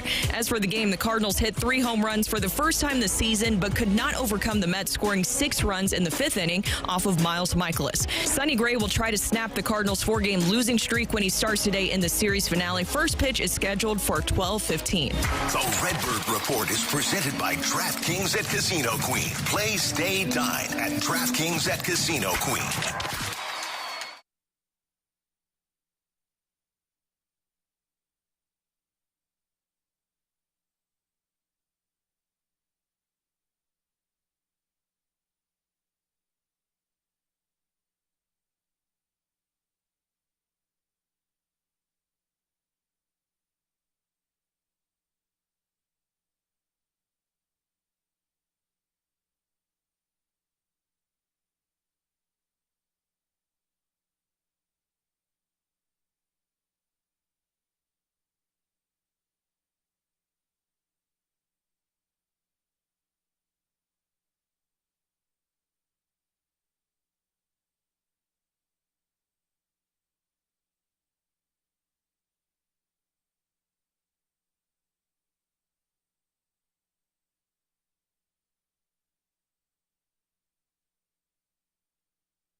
Hey, do me a favor and take care of Mom on this Mother's Day. Make sure that your mom is relaxed and make sure that your mom is just having the best life that she can possibly have, because we make it difficult for her, right? We make her tense up.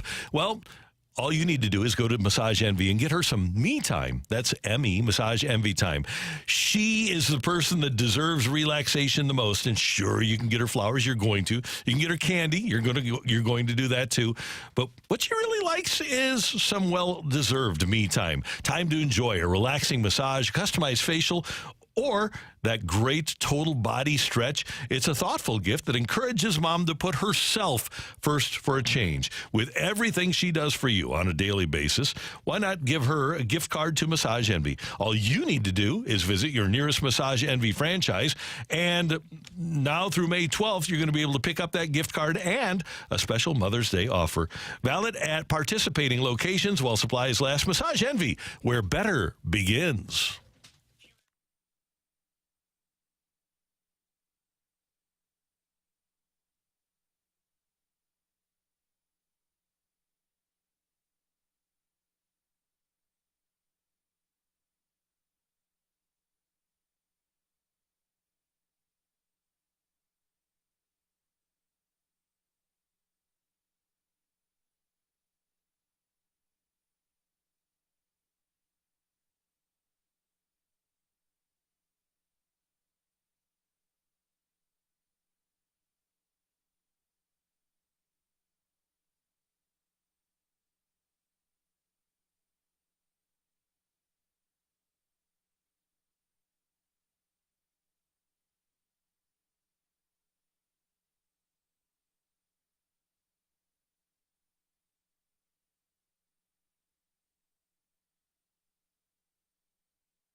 This is Rocky with your Sports Center update brought to you by Saliga Heating and Cooling. The Cardinals fall yesterday to the Mets, but the bigger story was Wilson Contreras getting hit in the arm by a bat. He'll be out for at least 6 to 8 weeks, says he, and they are talking about surgery right now. Cardinals will be back in action 12:15 p.m. today. It'll be a former lefty for the Mets facing off against the Cardinals, Jose Quintana. Sonny Gray will take the mound for the Cardinals. Gray on the season 4-1 with a .89 ERA and a .86 ERA. The big story yesterday was the Blues naming Drew Bannister as their permanent head coach. You can go back to our Dobbs Tire and Auto Centers podcast later today and listen to Randy, Brooke, and Danny talk it over with Doug Armstrong. That is your Sports Center update driven by Johnny Londoff Chevrolet and your Sports Center update brought to you by Saliga Heating and Cooling, an independent American Standard heating and air conditioning dealer.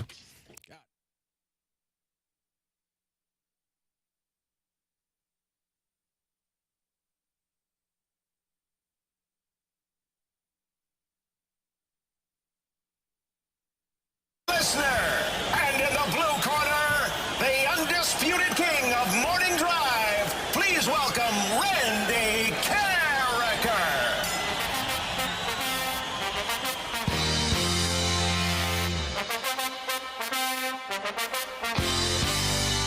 Welcome back to the opening drive. Brooke, Danny Mac, and Matthew Rocchio here, and it is time for the fight. And our fighter today is Shane. Shane, how are you doing? I'm good. How about yourself? I'm doing great. Is this your first time facing Randy in the fight? It is. Dan, any words of advice? Well, I think you come in, you try to get the puck deep, give 110%, maybe the dirty goals in front, and that's what you have to do against Randy. It's not an easy task. Not at all. Unlike the Blues, I'm not scared to go in front of the net. That's what I like to hear. Oh. Be Jake Neighbors here. That's what I was going to say. Yeah, you're Jake Neighbors. All right, you ready for question number 1, Shane? Yes, ma'am. Mizzou running back Tony Temple still holds the all-time record for rushing yards and total touchdowns in a Cotton Bowl when Mizzou ran all over this future SEC opponent. Was it Texas A&M, Tennessee, or Arkansas? Texas A&M. No idea. Okay, no idea is not the answer we're looking for, but we're going to move on to question 2. Who holds the all-time Major League record for total bases? Who holds the all-time Major League Baseball record for total bases? Is it Stan the Man, Hank Aaron, Albert Pujols? Hank Aaron. Final answer? Yeah, final answer. All right, sir. On to question 3 we go. The Blues' last overtime playoff win was 2 years ago in a wild 5-4 win over the Avalanche that included a comeback from being down 3-1 and 4 total goals across the third period. Which young Blue scored 2 goals in that wild third period? Was it Jordan Kyrou, Robert Thomas, or Ivan Barbashev? Let's go Barbie. All right, question 4. Last night, Miles Wood and his father, Randy, became the 6th father-son combo to score playoff overtime goals. Which Blues player was part of one of the other 5 pairings as a Blue? So is it Paul Stastny, Brett Hull, or Keith Tkachuk? Let's go Tkachuk.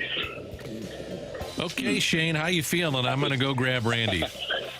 Well, I took a couple pucks to the mouth. That hurt a little bit, but yeah, not feeling great. Oh, no. I'm bruised. So not feeling like Jake Neighbors in this moment currently. Not at all. No. All right, here comes Randy with his grapes. Now, I don't know how many grapes were in this bag prior, but it's still pretty full in the bag, and now he just put one in his mouth, and now he's stepping up to the mic, and he has a Diet Dr. Pepper. Correct, Randy? That's correct, Brooke. The king. A mouthful of grapes. The reason I had so many grapes is because I emptied the bag today, or actually it was a carton. So that's why I have so many, because I thought, okay, well, I'll only have like 10 left for tomorrow. So I thought, well, I'll just throw them all in the bag today. There you go. More than usual.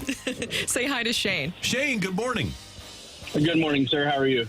I'm doing great. Thanks for listening. Thanks for playing. Shane is very polite. He says like sir and ma'am. I like that. I do too. I'm impressed. It's very nice. All right, ready for question number 1, Randy? Ready.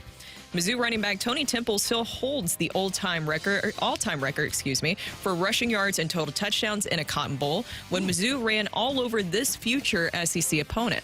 Who was it? Cotton Bowl record, Tony Temple. Oh, was it Alabama? No, stop it, all right? I feel like you're toying with your food on this one and insulting the question a little bit by playing with it. How dare you, sir? Sorry, it was the Run DMC Arkansas Razorbacks. I'm already putting down the check mark. I put minus for those that don't get the question, check mark if you got it. I even put it down before the question was asked. Arkansas. Oh, stop. Arkansas. Are you ready for question 2, Randy? Even mentioning the backfield was uncalled for. Oh. Question was 2. Was it Felix Jones? You jealous because Felix? And who was the other guy? Number 2 is that was Run DMC. But then the white guy, 40, went to the Browns. Hillis? Peyton Hillis, yeah. There you go. The white guy. Jeez. Madden cover athlete Peyton Hillis. Thank you very much. Are you ready for question 2? I'm ready. Who holds the all-time Major League Baseball record for total bases? I believe that Albert finished second in that category. I think it's Hank Aaron. Maybe Albert broke it. I think Albert finished second. I'll go with the hammer, Hank Aaron. Final answer? Yes, sir. Question 3, Randy. The Blues' last overtime playoff win was 2 years ago in a wild 5-4 win over the Avalanche that included a comeback from being down 3-1 and 4 total goals across the third period. Which young Blue scored 2 goals in that wild third period? I think it was Bobby Tommy. Oh, he doesn't like being called Bobby Tommy, remember? He's probably not even in St. Louis. Oh. What if he isn't listening? Robert, love you, brother. You know that I call you Bobby Tommy, and you know I clap for you. So that's we're cool. We're good. Tight, yeah. All right, question 4. He still hasn't invited me out for golf yet, though. Oh, wow. I know. Now that's an issue. Yeah. He's on every week, and he didn't invite you to golf? Didn't invite me to golf. He won't be on next week or next year. You're gonna just nip that in the bud. No, just maybe this summer we'll get out and play. Oh, okay. That changes everything. It's a W for him. Why not take it? How much money is going to be on the line? He's got a lot of money. Yeah, I know. I don't have much. you bet that you will lose. There you go. That's it. Right. Okay, last night, Miles Wood and his father, Randy, became the 6th father-son combo to score playoff overtime goals. Which Blues player was part of one of the other 5 pairings as a Blue? There are 5 other let's see. Well, there's a couple logical choices. I don't know if Walt scored in overtime. I know he did with them, with the Arizona Coyotes. Them. And I know Matthews scored a bunch.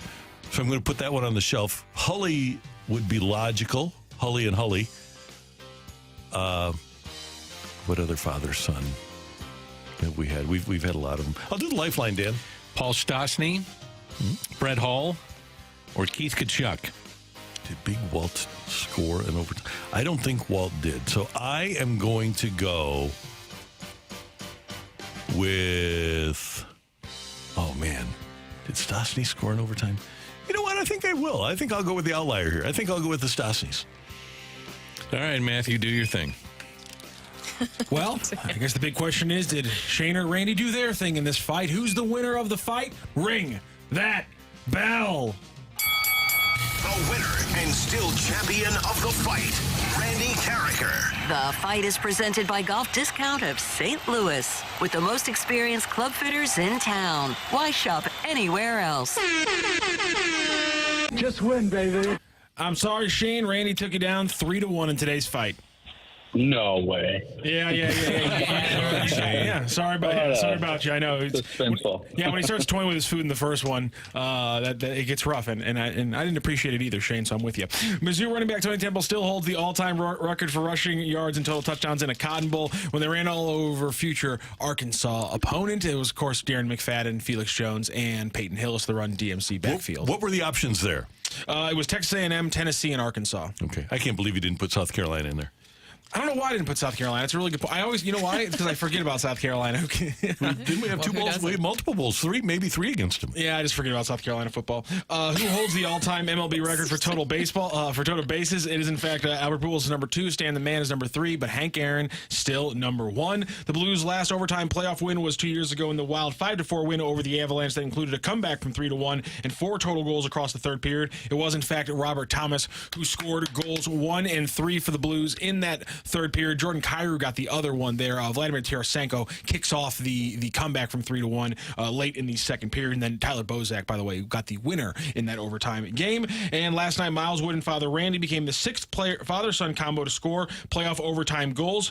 Paul Stastny and Brett Hall are both part of the pairings, but Paul Stastny scored his 3 overtime playoff goals with Carolina, Winnipeg, and Colorado. Brett Hall scored 2 of his 3 with the Blues. Bobby Hull got one as well. Brett Hall is the correct answer. Big Walt Kachuk never got a playoff overtime goal in his career. Matthew does have 3 in his career. Brett Hall and Bobby Hull is the answer there. Brett Hall, 2 in his Blues career. A 3-1 win for Randy Karraker in today's fight. Thank you again, Shane, for joining the fight and joining the show.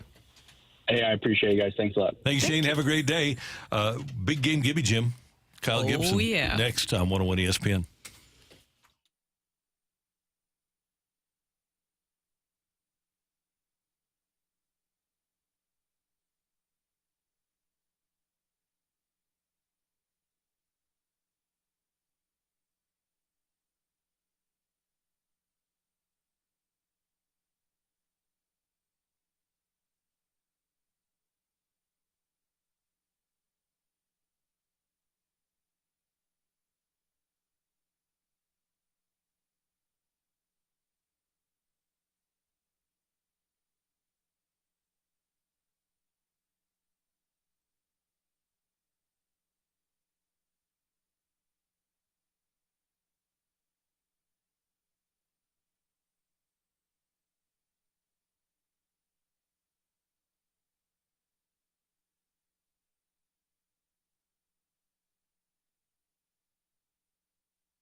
Hey, St. Louis, get your exclusive City SC debit card from Together Credit Union. Together Credit Union is the only place to find this official fan debit card, and it comes with special perks like a free lifetime My City Plus membership, in-stadium discounts on food and beverages and merchandise, and most exciting, express entry into City SC matches. And as a special bonus, Together Credit Union is also going to send you a commemorative print of City Park Stadium, the home of St. Louis City SC, while supplies last. How do you get the card? It's easy.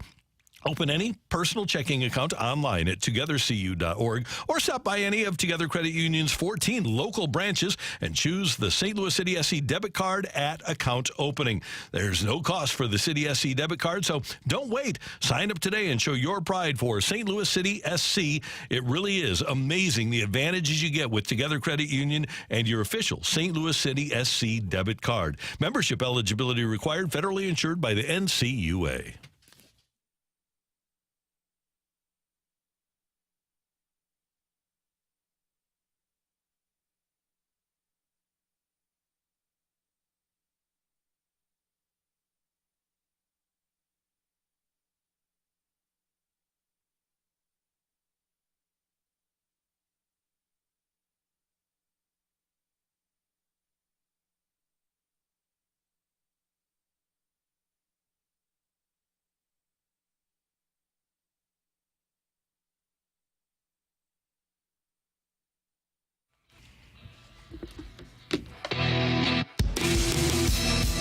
Brooke Grimsley, Dan McLaughlin, Randy Karraker, and Kyle Gibson joins us, the Cardinal right-hander, and of course from BigLeagueImpact.org. Kyle, good morning. Thanks for your time. How you doing? Good morning, guys. How are y'all doing? Doing great. Okay, now Brooke and Dan are numbers people. I'm a numbers guy, and I know that you've worn 44 for most of your career. Two-part question here. Number one, did you wear 44 at Mizzou? Have you always worn it, and why 44? Yes. So 44 was my number at Mizzou. and it became 44 because the options that I was given by the staff at the time, 44 to me was by and far the best choice. So went with 44, and then I think I might have had one stop in the minor leagues that I didn't because somebody else had it. And then the Twins graciously gave me 44 right off the chute when I got called up. So other than being in Baltimore, where 44 is memorialized by a pitching coach that passed away, I've been 44 everywhere. That's a beautiful thing. I will give you a little bit of Cardinal 44 trivia if you'd like it, would you? Oh, man. I just listened to the last trivia segment. I had 2 out of the 4. I really was feeling good about myself. I don't know how this is going to go, but I can't say no. No, I'm just going to provide it to you. Here you go. In 2000, Mike Matheny, during his entire career, kind of like you with 44, Mike wore number 22. Here in St. Louis in 2000, the Cardinals traded for Will Clark down the stretch. Mike gave up 22 to Will Clark for the last 2 months of the season and took 44. So Mike was 22, 44, and then 22 as a member of the Cardinals. I mean, you know what? I know Mike a little bit from a charity event that he's been to, and just getting to know him a little bit. I'll take that number buddy right there. Kyle, you said that you were listening to the fight and that you were able to get 2 out of 4. I'm just going to assume that you got number 1 correct because it was a Mizzou-related question. Yep. What about the other one? Got it. The other one was the total bases.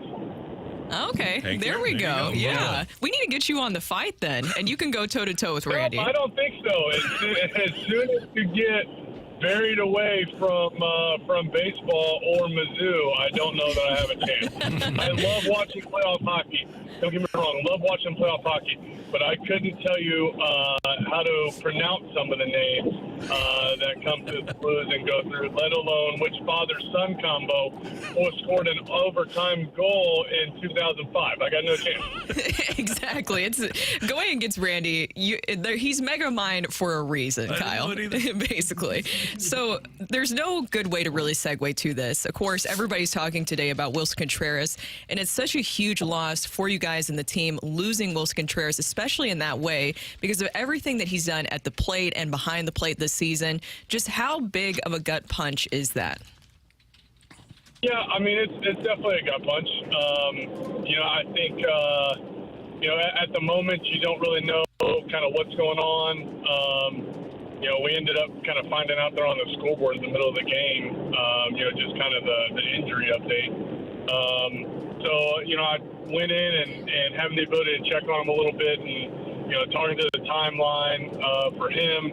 I think if all goes well, it hopefully, isn't season ending. So I think it's something that, if we can rally together a little bit. Avon obviously is a really good catcher back there. Been working with Wilson now for the last few years, and he's a player that can really do a good job of filling in. But Wilson Contreras is one of those players that you don't replace. He's an all-star. Silver Slugger MVP type player behind the plate that you don't normally replace. What you do is everybody kind of steps up and comes together and figures out a way together how they're going to fill those gaps. Because if somebody tries to step in and be Wilson, that's really tough to do, and I think it's probably putting too much pressure on that person themselves.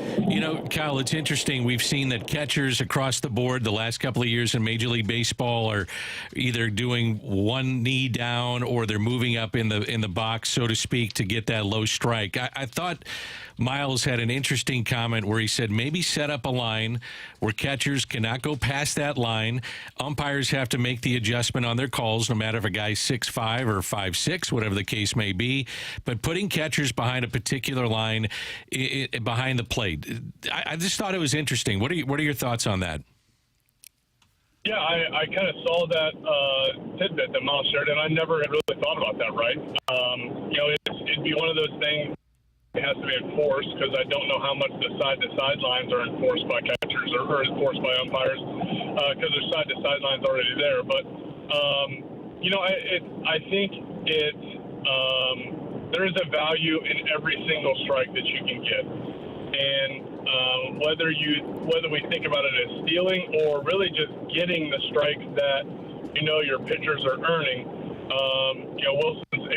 Wilson is willing to do whatever he needs to do. And I don't know what all can be done in that instance, but I feel like in our games this year, either on backswings or catchers' interferences, I just feel like we've had a lot of them. So I don't know if it's league-wide where catchers are moving up.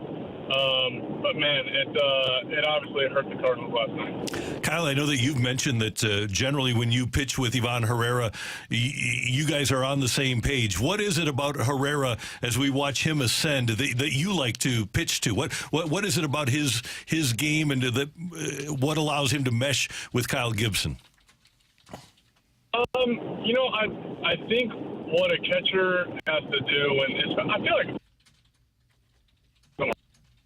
go out there and makes a lot of pitches. When you have a staff that you've got to kind of really be about what pitch is working that day and what pitches aren't.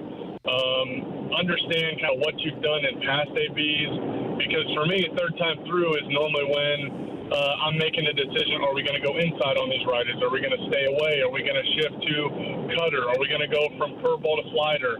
And I just think he and Wilson both have done an amazing job at, especially in my starts, figuring out, all right, hey, I know we haven't gone in on this guy, but it's time. And, I'm not really even having to shake to that. I think, I can't remember the hitter, but one example was, it might have been the Brewers game last time. We were going away to all the righties. And then third time through, we ended up getting a really big double play or a big inning ground ball on a sinker in that I don't know I had even planned on throwing it that day to that hitter. So, it's just those little shifts and their in-game intuition that has been really good. Kyle, I wanted to ask you about, there was obviously another injury here recently with Steven Matz being injured and Matthew Liberatore stepping into that role as a starter. Well, it was a truncated start, but still back into that starting role. What did you see from him recently and how he was able to step in there?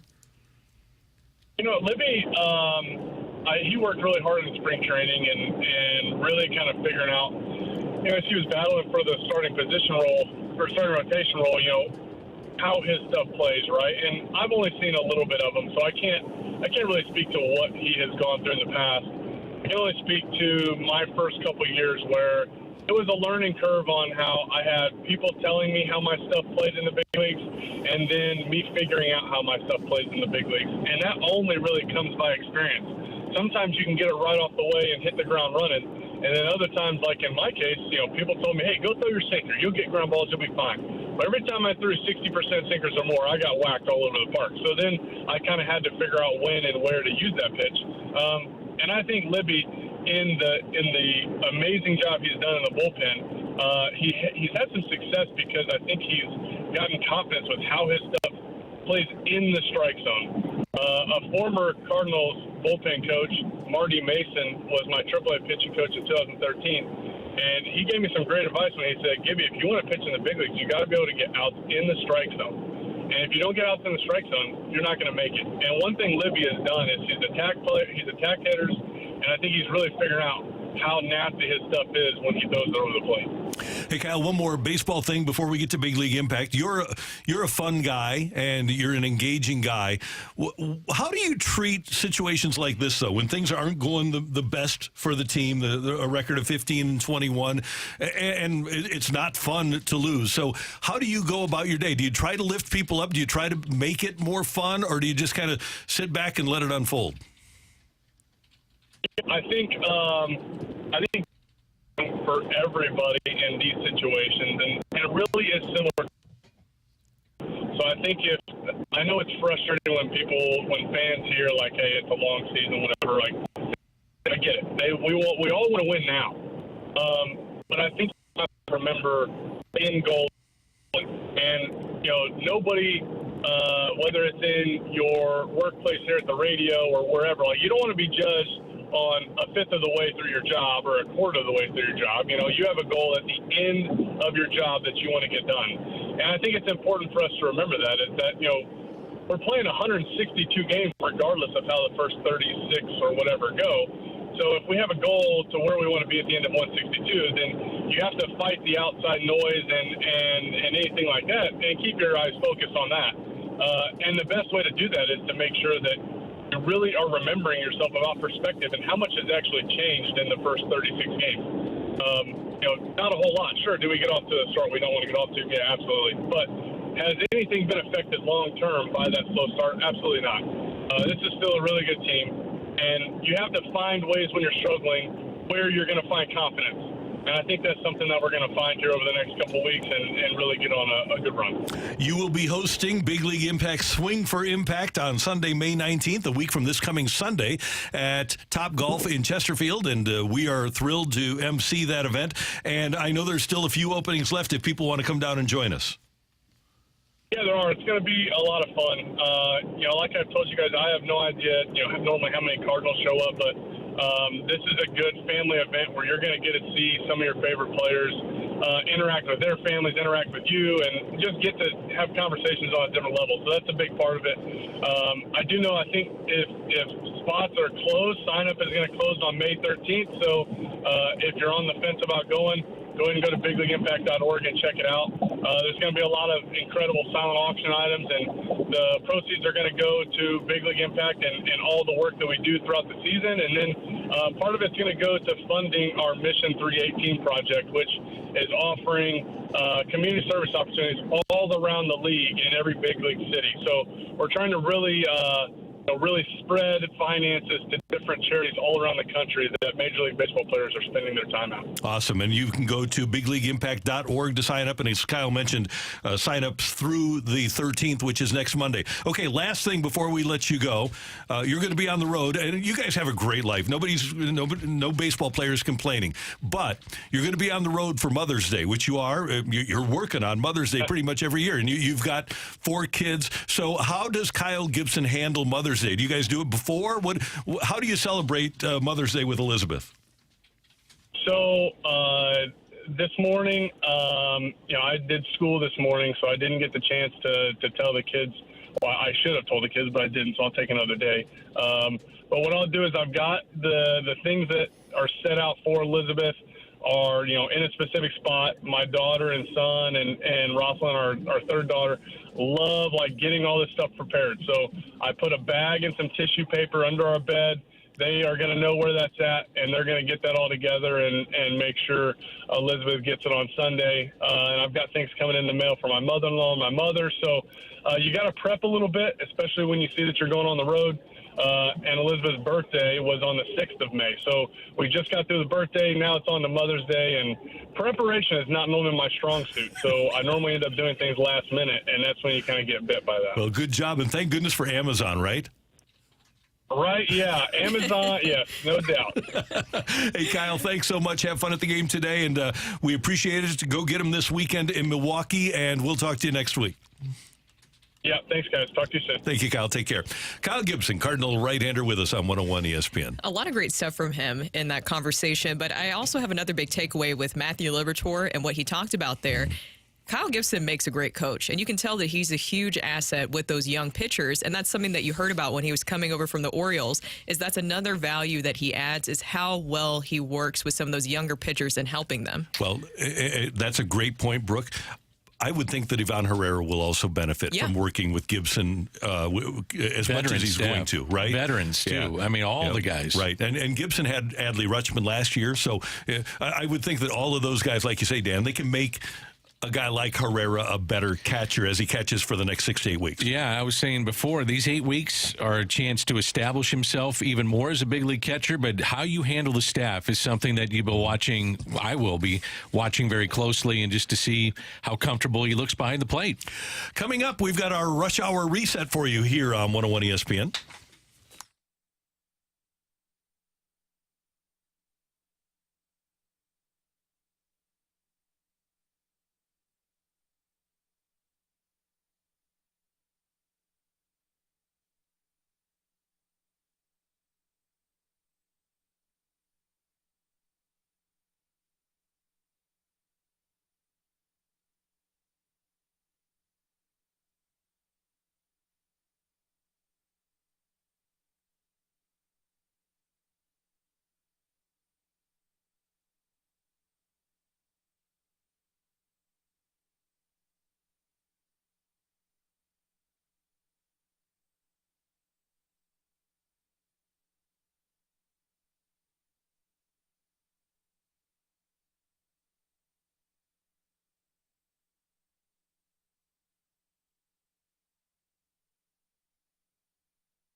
A couple of weeks ago, my car got hit and it was totaled, and I knew it was totaled right away. So while I'm actually waiting for the police to show up, I went to autoloanpro.com, and I knew that I was going to have to get a new vehicle, and I actually found my vehicle while my car was sitting there on the street in downtown St. Louis. And Auto Loan Pro made it so easy. They got me a great car, and I got a great deal on it, and I'll tell you what, Auto Loan Pro definitely is working with over 50 lenders to make sure that you get the best deal on your next vehicle. And if you don't have a trade-in, if your car gets totaled, well, they'll help you out with that too. You know, life can put good people in bad circumstances. Sometimes that happens. If you have an issue with your credit, if you go to Auto Loan Pro and you can make a payment, they will get you a loan. It's that simple. You can make a payment, you'll get a loan for your vehicle. The Auto Loan Pro is great. And take it from me, I got my last vehicle, my current vehicle, from autoloanpro.com. Just check it out. Go to autoloanpro.com, download their Auto Loan Pro playbook, and if you're financing a car, there's only one thing to know. Choose the Auto Loan Pro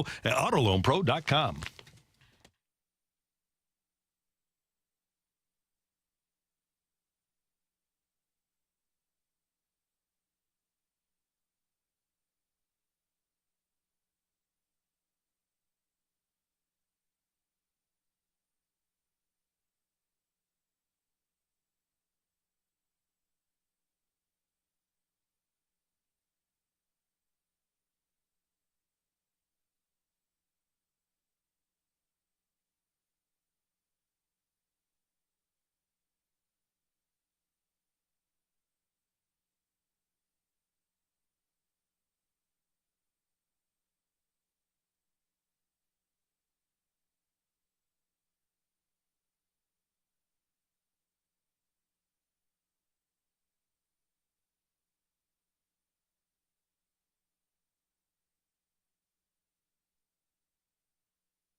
We all want to connect with our potential clients, and the best way to do that now is through social media and our digital platforms. And if you aren't really comfortable with your social media or digital setup, you need to get in touch with a sister company of 101 ESPN, 2060 Digital. It's backed by a 100-year-old media empire at Hubbard, just like 101 ESPN. And what they're going to do is thoroughly review what you want from your digital and social media experience, and then they're going to deliver it, and they deliver results. They have great plans, very creative ideas, and they quantify exactly what you're getting out of them. They have great analytics people back there in the same office as us that will tell you how you're doing with your digital and social media expertise. They simplify the complexities of digital marketing, and they make a huge difference for your company, and they're very easy to utilize. So get in touch with 2060 Digital. All you need to do is go to 101ESPN.com, 2060 Digital, and get your digital and social media platforms up to where they should be in 2024. Again, 101ESPN.com/2060 Digital.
the opening drive with a rush hour reset. Driven by R&R Tires. Visit rnrtires.com to lock in your $20 tires deal.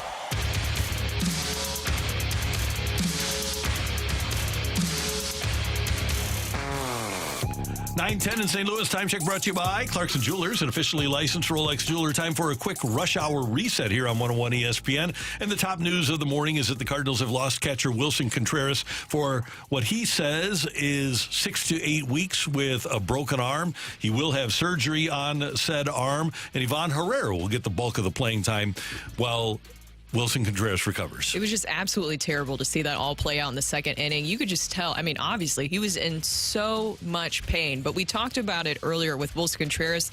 I give him so much credit for standing by his locker after the game, willing to take questions, and he also didn't place any blame on anybody, including JD Martinez, who's a big part of this conversation.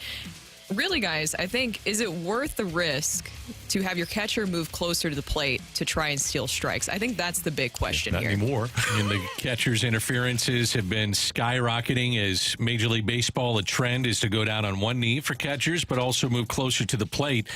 But it's incumbent on the catcher to look at where you're situated. And if you look at the side view of where he's set up behind Martinez, I don't know if there's any way JD Martinez could not hit him.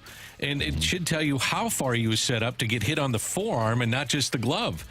I mean, that's on him. Yeah, I hate saying it, but it's on him. You're 100% right, and that philosophy is going to have to change, and hopefully a rule will be put in place, as Miles Michaelis suggested last night, and I think some of the media members too, where there will be a line that a catcher can't move in front of or on, so that... I just don't see that happening, though. I really don't, because you're really messing with the potential to set up for a catcher that is watching and is very cognizant of where they're at set up behind the plate. Maybe what you do is you put it in conjunction with the automated strike zone. That makes sense to me. That's where I was going to go with this, too. And this isn't limited to just the Cardinals, because I think a lot of people, you saw the conversation about catcher's interference last night, and they thought this was just a Cardinals issue that they had him do recently. No, this is something that you're seeing across the league right now, which is another important part of this conversation. In 2002, there were 9 such calls of catcher's interference. And then you fast forward to here recently, in 2022, there were 74 violations, and in 2023, there were 97 catcher's interference. So this is more than just a Cardinals thing. This is a Major League Baseball issue. Cards and Mets scheduled to wrap up their series today at the ballpark, and let's see if they can get this one in. It is a second alert weather day, if you haven't heard, and so hopefully the Cardinals will be able to get this game in. Doesn't look before good they go to for Milwaukee. their chances. It is not right now. Apparently noon to 6, we're going to have bad storms in St. Louis. By the way, Sonny Gray is supposed to go against Jose Quintana for the Mets. I would look at this as being maybe the most important 5-game stretch of the year for the Cardinals. You got Sonny Gray going today. You need a win. You need it desperately. He's your ace. He's your number one. He's got to shut down the Mets offense and a chance to avoid a sweep and what has been a not a very good homestand, obviously dropping 2 or 3 to the White Sox, first 2 against the Mets. And then you have 4 straight with Milwaukee. So this is a really important stretch of 5 games here for the Cardinals. It really is, and especially for Paul Goldschmidt. He did not look good whatsoever last night. 0 for 5 with 3 strikeouts, especially when you look at that final at-bat. I mean, he looks at 2 fastballs and then strikes on a pitch that was just way off the plate there in that situation. I want to see Goldie get into a better stretch here. Now, a positive, and I do want to get your take on this, guys. What do you guys think about Donovan and Nootbaar, and if they need to be at the start of the lineup moving forward? If they're effective, I have no problem with it. As effective as they can be. Nootbaar's really struggled. The Nutty Nooters of Noot Nation are down right now. Well, he hit a home run, so they were a wee bit excited. A wee bit excited. Yeah, but I like the way Donnie Baseball, I like him in the leadoff spot. And if Nootbaar can do what he's supposed to do, I'm okay. The only thing that bothers me about it is bringing in a left-handed reliever to face them both. What do you do with Goldie? I think that's the number one thing. He's 0 for May. You gave the numbers of what he did last night, and as I said before, there's no one that cares more than he does. And I know that can be cliche. I'm telling you, with this guy, he truly cares, and he's lost right now at the plate. He's just lost. And what you would like ideally to do is have him have the phantom back injury so that you can move Contreras to first and Herrera behind the plate. But now you don't have Contreras to move to first. Let me say this, though. Is it, and I think that's on the table, but is it better for him to try to fight through this and work through it, or just to take the phantom IL injury and just get away away mentally, get away physically, and work on things behind the scenes. Get away mentally for a couple of days, and then get back to work on what you think ails you. Yeah. But do you think, though, in his case, we've looked at his career numbers, and this is why at first I wasn't that worried about it, but now we're getting into May here. We're getting deeper into May. Because career-wise, you have seen him be able to turn it around, and he has the ability to do that. Don't you just let him work through it? Well, man, this is as bad as it's been for him. He's hitting 195, and we're 36 games into the season. So this is alarming. And by the way, didn't have a great year last year either. He was really, really good. Don't get me wrong. Most teams would like to have what he delivered, but he just has not, hard to live up to an MVP season, right? Yeah. But he just has not been his normal self, and especially this year. If things were different, if the line or the record was reversed, I would say let's give him a few days, and they may do that anyway. But because of where they're at with the record that they have, and you've got an important game today with Sonny Gray, and maybe you feel like offense is not going to be needed as much because Sonny Gray is on the mound. He's going to limit the damage against you. Maybe today is a day off for him. It's a day game after a night game too, but I think I got to have him in the lineup against Milwaukee, good, bad, or indifferent. Right. And, of course, today, so Gray against Quintana. Hockey, by the way, 16 teams make the NHL playoffs, 16 teams don't. 16 teams are the top 16 in the draft when they don't trade their number one. Guess who has the 16th pick? Who you got, Brooke? Blues.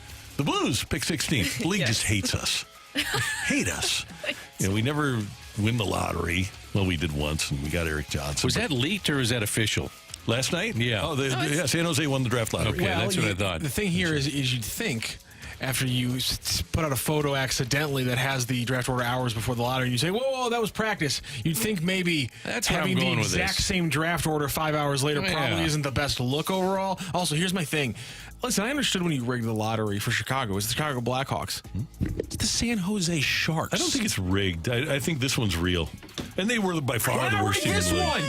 Huh? Why not rig this one? You really care about the Connor Bedard he's transcendent. He's a is the sanctity generational of- player. I know, but is the sanctity of the San Jose Sharks franchise really that important to the NHL going forward? You just want to give him a chance, I All right, guess. fine. By the way, Chicago is second, and Anaheim has the number 3 pick. What? I just like when you say Anaheim. Dan wants to go to the next segment. Yeah, the and next ask you why, segment because is- this I'm one's just good. Listening in. Okay. So that's your rush hour. I'm I'm irrationally listening to what annoyed you have about to this say. lottery. The lottery really made me angry yesterday. Did it really? Bothered me. Yes, it did. Don't let it bother Because you knew the Blues were going to be picked last. You just knew it. Oh, yeah, that's the way it works. Coming up here on 101 ESPN, Sonny Gray is effective and just a little odd with his superstition. So we want to get some of your sports superstitions next on 101 ESPN.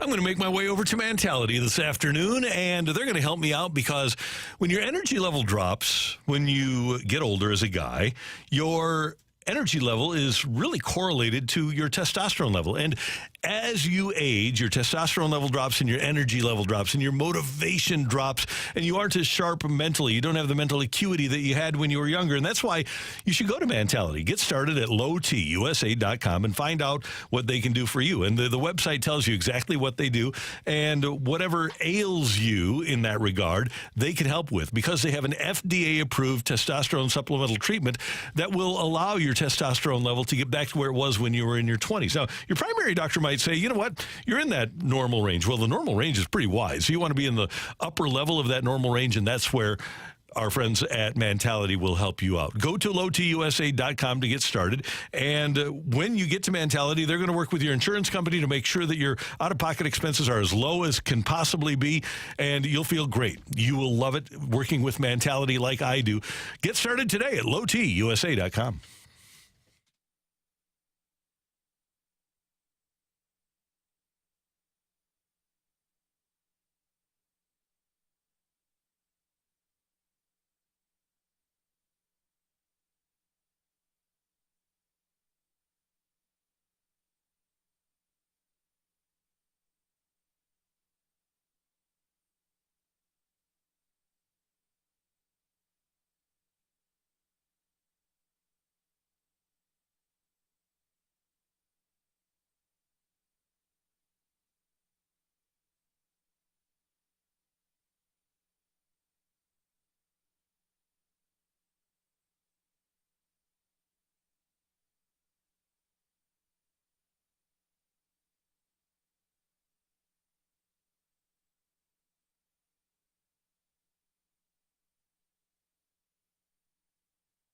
Hey everyone, this is Brooke for the Face and the Body Spa and Salon. Mother's Day is quickly approaching. It is coming up this weekend, everybody, May 12th, by the way. And I have the perfect gift idea for you guys, and that is a gift certificate to the Face and Body Spa and Salon. To me, gift certificates are never a bad idea because then she gets to decide what she wants to do with that money. Maybe one day she gets a massage, maybe another day she needs a facial. And with 6 area locations, the Face and Body Spa and Salon is easy to get to one near her, and it's also a one-stop shop for all things self-care. I actually went by last night over to the Brentwood location for their signature facial, and it was so relaxing, and my skin looks great. Dan can attest to that. So can Matthew Rocchio. My skin typically looks good, but I think even more so today. Fantastic. Oh, thank you, Dan. You see, and if you go over to the Face and Body Spa Salon, your skin and her skin can also look amazing as well. Let her pick from their vast menu of services. Give them a call today at 314-725-8975 or go online to thefaceandbodyspa.com. It's so simple to purchase a gift certificate. It's at the top of their page, and you can do it for whatever amount that you want. You can go to thefaceandbodyspa.com. That is thefaceandbodyspa.com.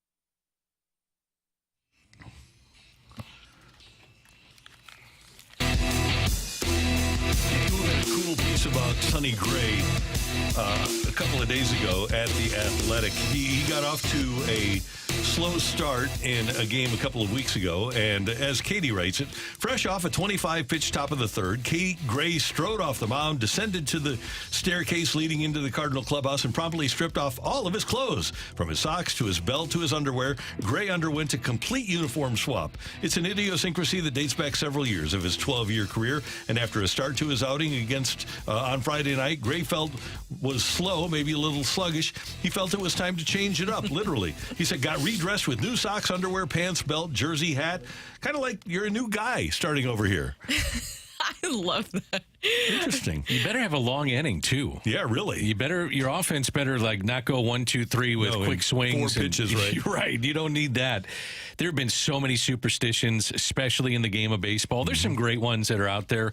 I myself do not like to step on lines. Oh, really? I try to avoid lines. So you don't break your mother's back. Yeah, Turk Wendell. I guess it is. That what it is? Isn't that the saying? Like on sidewalks, right? Yeah, step on a crack, break your mom's back. Yeah. Mm-hmm. Turk Wendell from the old Cubs pitcher used to jump over the lines. He'd eat licorice. Yeah. That was one of the things. Wade Boggs always ate chicken. Yep. Yeah. How about Steve Klein's cap?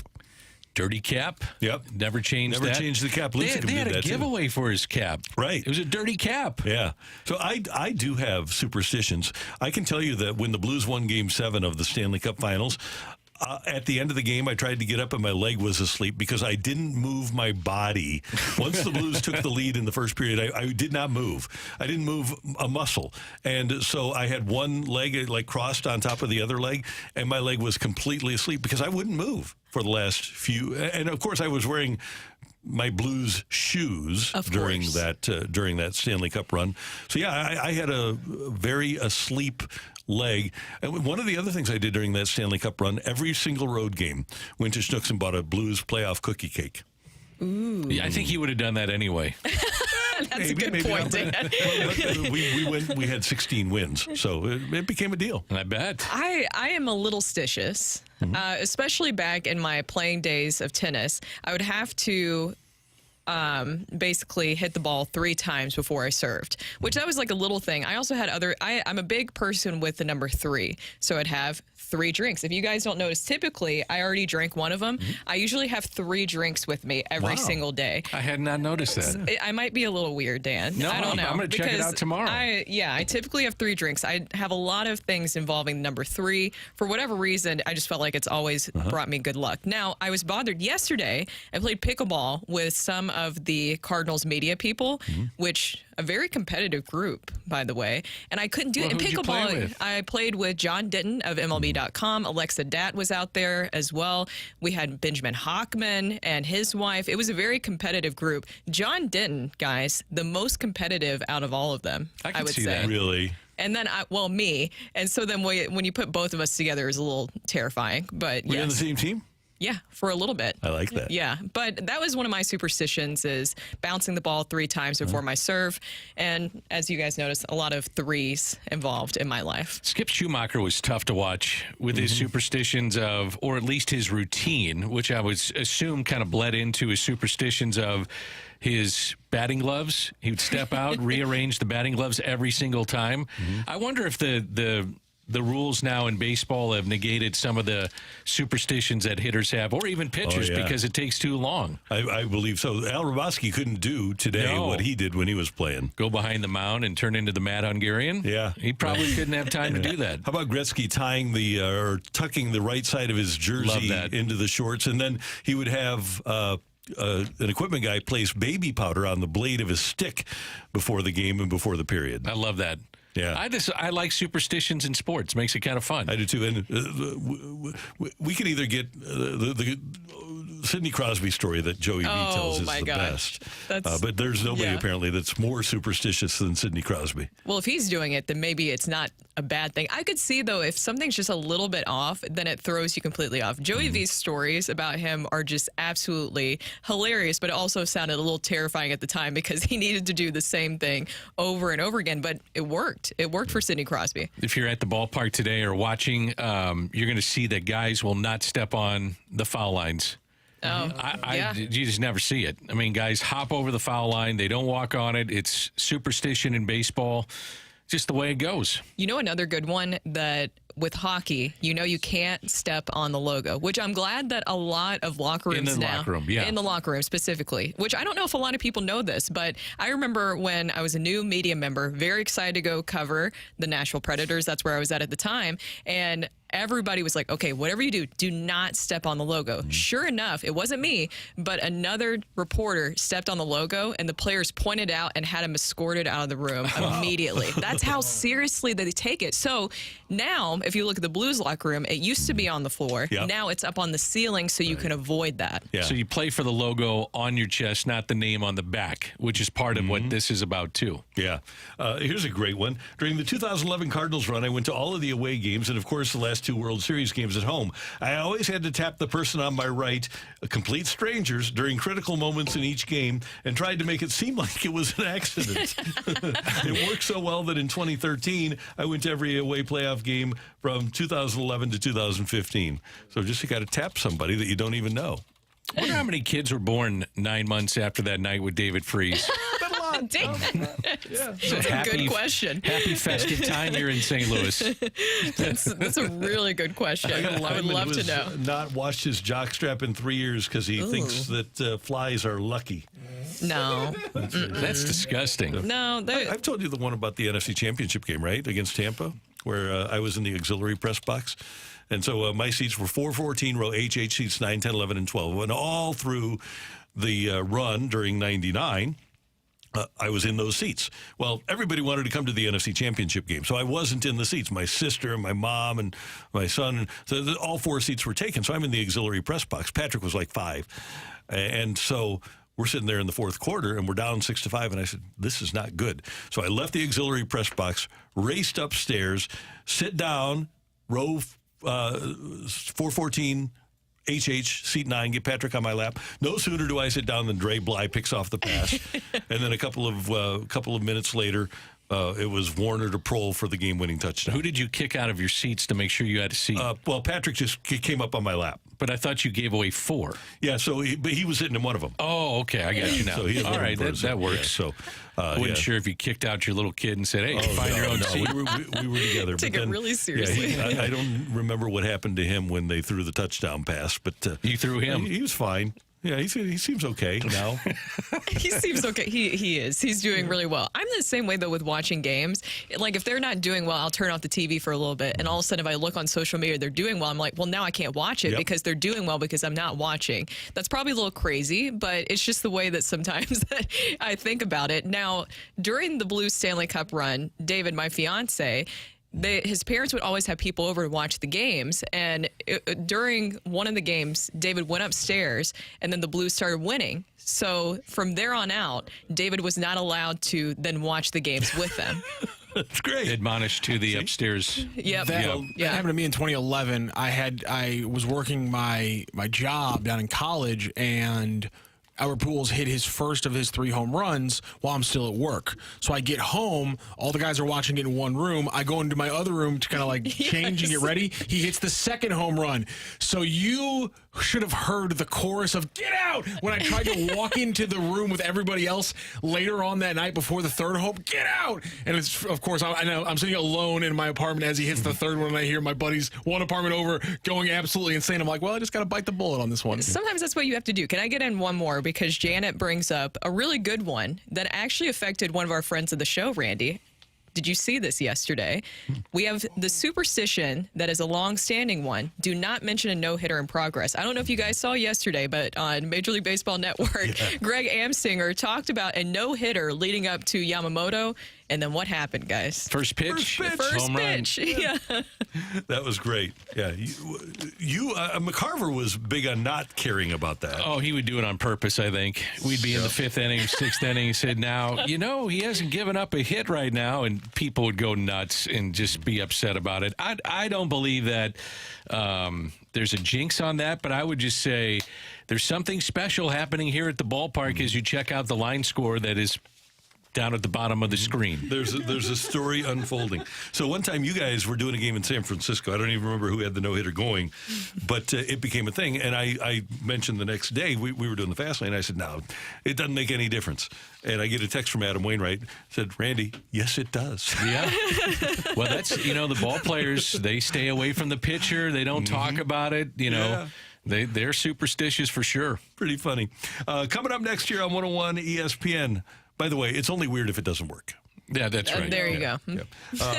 We That's a good point. Yeah, we talked to Doug Armstrong at 7:30. The biggest takeaway from what Army had to say next on 101 ESPN.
Do you like wings? If you want to have the best wings you will ever have, you need to go to the Fenton Bar and Grill on Rudder Road in Fenton for lunch or dinner today, because they have the most delicious trash wings in America. And if you have the most delicious trash wings in America, let's face it, you have the most delicious trash wings in the world. Plus, they have their signature award-winning golden sauce, which is absolutely delicious.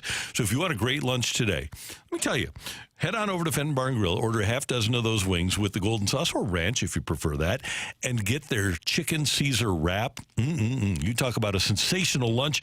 You will absolutely love it. And not only do you want to stop by for lunch, but maybe you're out and about today and you want to enjoy a happy hour. Well, you can get their 6 apps for $6 each. Mini tacos, the Fenton Bar and Grill fried dill pickles, the spicy cheese curds, maybe the portobello mushroom strips, or the pretzel bites, or the fried green beans. They're all delicious at the Fenton Bar and Grill. Great spot for lunch or dinner or a happy hour, or just to watch a game. Enjoy all the sports. Say hi to Alicia and Kelly and Megan and the gang at the Fenton Bar and Grill. And when you go, tell them Randy sent you.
Hey everyone, it's Brooke here, and this year we decided it was time to make a major upgrade to our home by updating our bathroom. We have this house in U City. It's over 100 years old, and we love it, but we never exactly loved our main bathroom. So we decided it was time for a big change, and we reached out to one of our great sponsors here of 101 ESPN, and that is E&B Granite. E&B Granite's team came over to our house for a free consultation, and they came up with a vision of how to really transform our bathroom. My favorite part of working with E&B Granite was stopping by their amazing showroom to explore their large selection of in-stock custom countertops, all of their cabinet options. They helped us so much. Jen was the one who was working with us, and she has been fantastic. She came up with so many great ideas that really fit within our budget, and we finally got to go back into our house here recently, and the bathroom looks stunning, and it's all thanks to E&B Granite. They've been doing that for over 20 years, turning visions into reality. So call and schedule your free consultation by calling 314-645-9300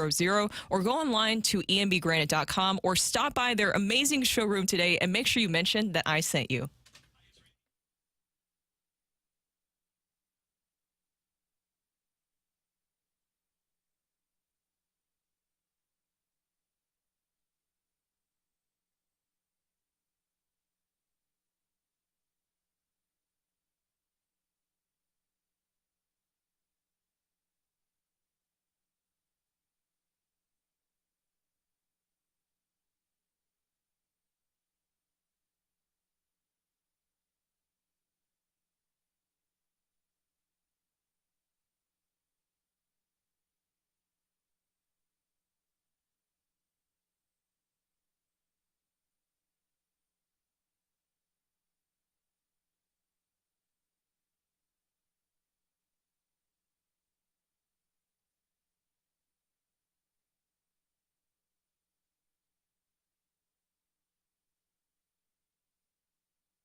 This is Rocky with your Sports Center update brought to you by Saliga Heating and Cooling.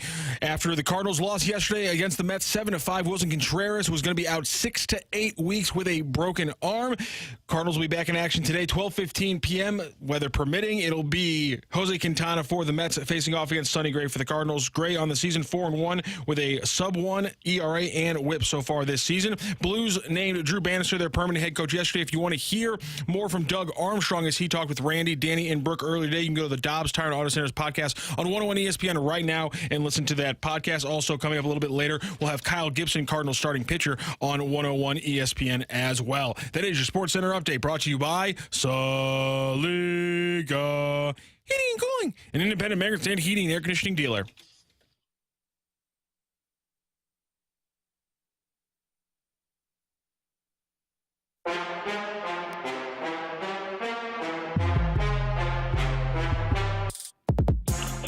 Well, I think that ultimately Drew's going to want to come in, and the players that are here today, they want to win.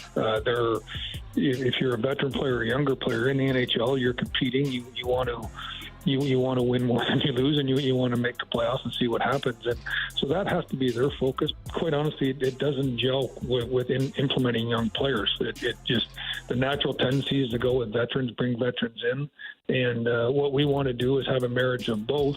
Now, the opportunity for young players is there, but if they don't grab it, then you revert back to what does work. And so it's a tough balance for a coach, because you're asking him to basically, walk two different paths. That's Blues President of Hockey Operations and General Manager Doug Armstrong this morning here on the opening drive when he was asked about where the Blues were when they went out and signed David Perron and Bozak and traded for Ryan O'Reilly a few years ago, as opposed to where they are now. And I don't think anybody expects the Blues to win the Stanley Cup next year, but the job of the coach, Drew Bannister, is to get the players to think they can win a Stanley Cup and get those guys to be better and to ascend in their career so that the Blues 2-3 years down the road can reestablish themselves as a Stanley Cup championship contender. Maximizing and continuing to develop your young talent. And Drew Bannister, even in the small sample size, I think you could still consider it a small sample size, and taking over in mid-December, I look at specifically what he was able to do with Jake Neighbors, and that is something that I don't think anybody, including Jake Neighbors, were you expecting 27 goals from him? No, he wasn't. This past season? No. But you were able to see him really maximize Jake Neighbors, and he wasn't the only one as well that you were able to see there. So getting the most out of those younger players, that's something that Doug Armstrong talked about a lot, and he sees Bannister's ability to do that. Yeah, Neighbors' 5-on-5 ice time went up a minute under Drew Bannister. He moved to the number 1 power play unit. I think he got a better idea about Perunovic. Ice time was up 2 minutes. Torpchenko, ice time up a minute under Drew Bannister. And then you had Kessel, Bolduc, and Dean mixed in. So these young kids are going to get a lot of chances under Drew Bannister and a chance to show what they can do to continue to grow. And apparently they feel that Drew is the right guy for the job. And at the moment, in terms of being able to develop young players, and the Blues have brought a lot of young players that we've mentioned here today up to the NHL level, and he'll have the chance to grow. That's the other part of this, is he's still growing as a coach too. So hopefully he'll have a chance to grow with these young kids. And I thought it was interesting, and win a Stanley Cup. I thought it was interesting that in Jeremy Rutherford's piece today that he talked about hiring a developmental coach and then a Stanley Cup caliber coach. I wonder what, aside from players, what makes a coach a developmental guy as opposed to a Stanley Cup championship guy?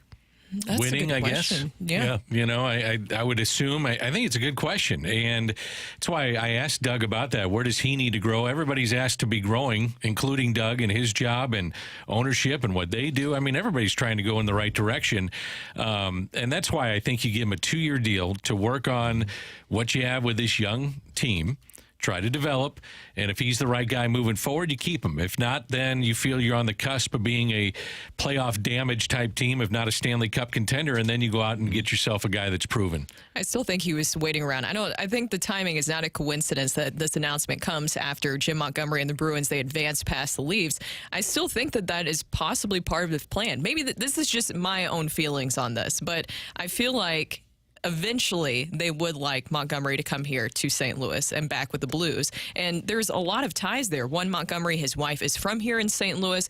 And two, after everything that happened with Dallas Stars, it was the Blues, it was Doug Armstrong that gave him another chance in the NHL. You know, it's a good point. And I do wonder, should we look at how they finished the season under Drew Bannister as fool's gold just because of the lack of injuries? They just did not have injuries in their lineup. Now, to his credit, they go 30-19-5. That would be a record of 102 points. That's the point pace that they would have been on with if you advance the numbers there. I also look, though, at the power play. I mean, they were worst in the National Hockey League under Craig Berube, and there's some things that technically they changed.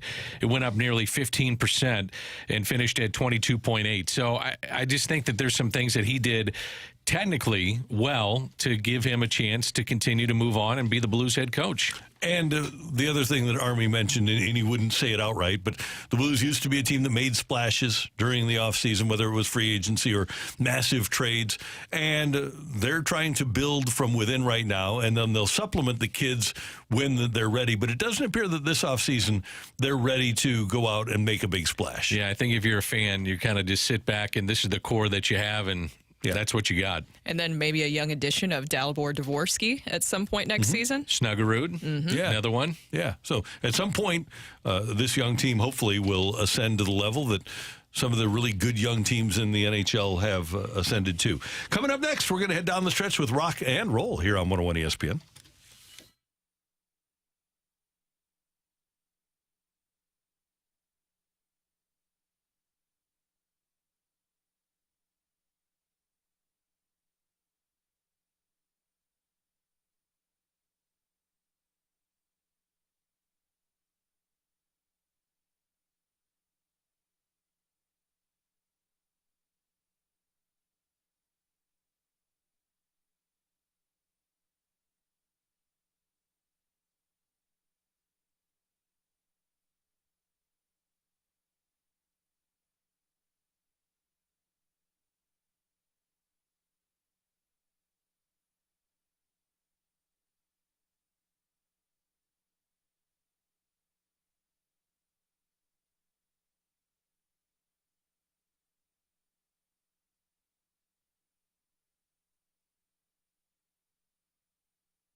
Here's a way to change up your daily fantasy plays. Underdog Fantasy's Pick'em product that's right now active in Missouri. Pick'em champions. You select 2 to 5 players from at least 2 different teams. Select higher or lower on the player stat projections. You're going to pick your entry fee, get entered in a game alongside other underdogs. It's automatic, super easy. As long as you hit your entries, you're walking away with your winnings. Let's put together an entry for today. I'm not feeling great about the Cardinals playing today necessarily with the weather, so we're going to avoid the Cardinals game because that just puts things too confusing. We're going to stick with the basketball where we've been having some success the last few games, and let's stick with the one game going tonight. The Pacers and the Knicks, we're going to go lower than 30.5 points, rebounds, and assists for Tyrese Halliburton because he refuses to shoot the ball. Jalen Brunson, he's on absolute fire. We're going to keep rolling with him. Higher than 49.5 points, rebounds, and assists. And Josh Hart, the last 2 games, has combined for 21 rebounds and assists.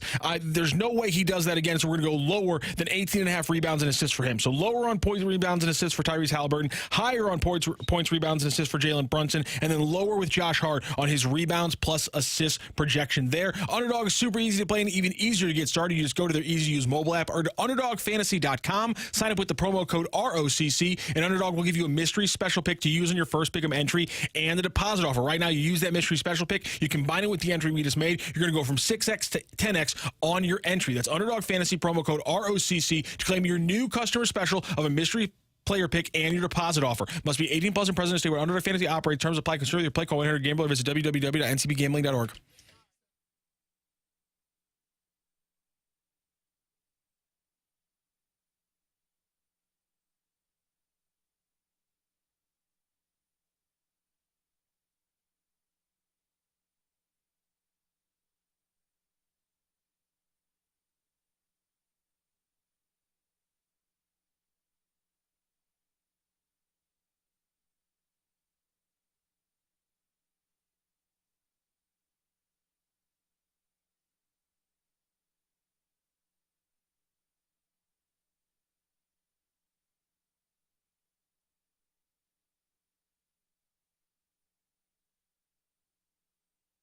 Rock! And roll.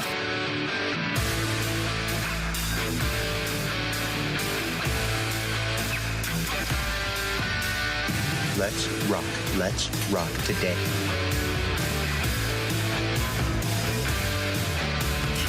Time for rock and roll here on 101 ESPN. Brooke, Dan, Randy, and Matthew. What are you up for? I don't mean to clown our friend Greg Amsinger, but y'all already did, so here you go. Don't take this the wrong way, but we are already a no-hitter alert. Yoshinobu Yamamoto, before he throws a single pitch tonight against the Marlins, we have a no-hitter alert. Okay. Enjoy what could be a no-hitter from Yamamoto. You know Jazz swing your first pitch. Right here on MLB Network for Harold, CY, I'm Greg. We have a no-hitter alert. Enjoy this game live on MLB Network. This boy, you crazy. Yamamoto comes home, and off we go. And the aggressive Marlins get a first pitch swing and a high fly ball and a home run for Jazz Chisholm on the first pitch.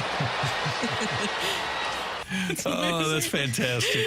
I wish that obviously a game's going on, so it'd be weird to do, but if you could just somehow cut to what it looked like picture with Greg's reaction to that, because I just know he was dying laughing. We'll ask Greg tomorrow what it was like in the studio after that happened. I love Greg so much, and that was an amazing moment. I mean, the efficiency. I don't think anyone's ever pulled it off to that level like Greg Amsinger has. Let's move on a little bit of soccer. St. Louis City SC is back in action this weekend, facing off against the Chicago Fire, which is part of the rivalry week. Are they home? They are home. Okay, good. I think so. They are home. Yeah, I was going to say, I'm like 99% You asked me, and I'm like 100% confident. As soon as you asked me, I had zero confidence about it. They are home. It is quote-unquote rivalry week with the Chicago Fire, so we'll see how that plays out. The big thing right now going on with City, though, is obviously the news yesterday. I was very much off on my Leuven prediction. I was being very negative. He went from running on the side to actually running with the team in training yesterday, so maybe we're looking at like a 2 or 3 week window instead of maybe we were more worried about maybe a 4 or 5 week window. Maybe we're looking at a 1, 2, or 3 week window. But again, no matter how healthy he is, his first appearance will be 30 minutes, 45 minutes, 60 minutes, and then maybe a full 90. So I still think we are 2 or 3 weeks, so at least 4 weeks away, and that's what we said. We talked about middle June as a full 90-minute performance from Edward Leuven. I still think we're looking at early June at the earliest, at a full 90 from Leuven.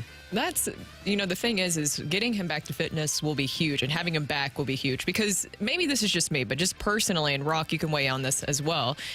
It just is hard for me to fully judge this club without having Leuven completely back to fitness and a part of this group. Oh, yeah. I mean, there's no doubt about it. I mean, some people were throwing out some numbers yesterday on Twitter. It's just, if you just want to break it down right now, they're taking more shots than they took last year, and they are missing their best shot creator in Edward Leuven. By the way, he's not just the best shot creator for City. He is in the 99th percentile for shot creating actions in the entire MLS from a midfielder. So you're taking more shots, but you're taking those shots without your best shot creator, which tells me those are bad shots. Yeah. You're taking shots from not as opportune positions as you were last year, hence why your finishing is struggling, hence why your offense is struggling. Now here's some news on that overall sense. You guys have heard me mention the name Cedric Tukert before, who's a striker over in Germany. Continually, there's more and more talk about him potentially joining City. His contract is over with Hannover over 96. They've already announced he will not be returning to the team. In fact, the verbiage used by Hanover when they said that he's going to be leaving is that he's going to be moving abroad, which tells me he's not going to be staying in Germany. He is going to be leaving the country. So maybe St. Louis City SC is the option there. Obviously, Lutz has a lot of connections back with the German side. And the other one that's kind of been developing over the last 12 to 24 hours has been, there's a big name in German football who's going to be leaving Borussia Dortmund, which is Berkey's old club, and that is Marco Reus, who's been a longtime player for Borussia Dortmund. He's been a German international, very good player. And there was some news yesterday from a German paper, Bild, and they said that the Swiss man Berkey is actually talking to Reus to join, and that he is quote-unquote willing to guide him in a move across the Atlantic. So right now we got Berkey working on, honestly, a player who 7-8 years ago would have been one of the biggest names in European football. He's obviously, older. I think he's like 33, 35 right now, but he'd cost a pretty penny. So this would be a huge move if City could make it happen. Obviously, this is just the early news right now, but when you have Lutz and when you have Berkey, and those guys, have a big connection to German football overall, and Lutz and obviously Berkey played for Borussia Dortmund and was Marco Reus's teammate, I think there's a little smoke here. Let's get him here. Bundesliga. When does Mbappe sign? Somebody says it's pronounced Royce. I'm sorry. I've always pronounced it Royce. Yeah, Jerry Rice was a pitcher for Royce White. Royce White. He was a forward for Iowa State. Had some mental issues. And then there's Royce O'Neal. He's good. For the Suns. Yeah.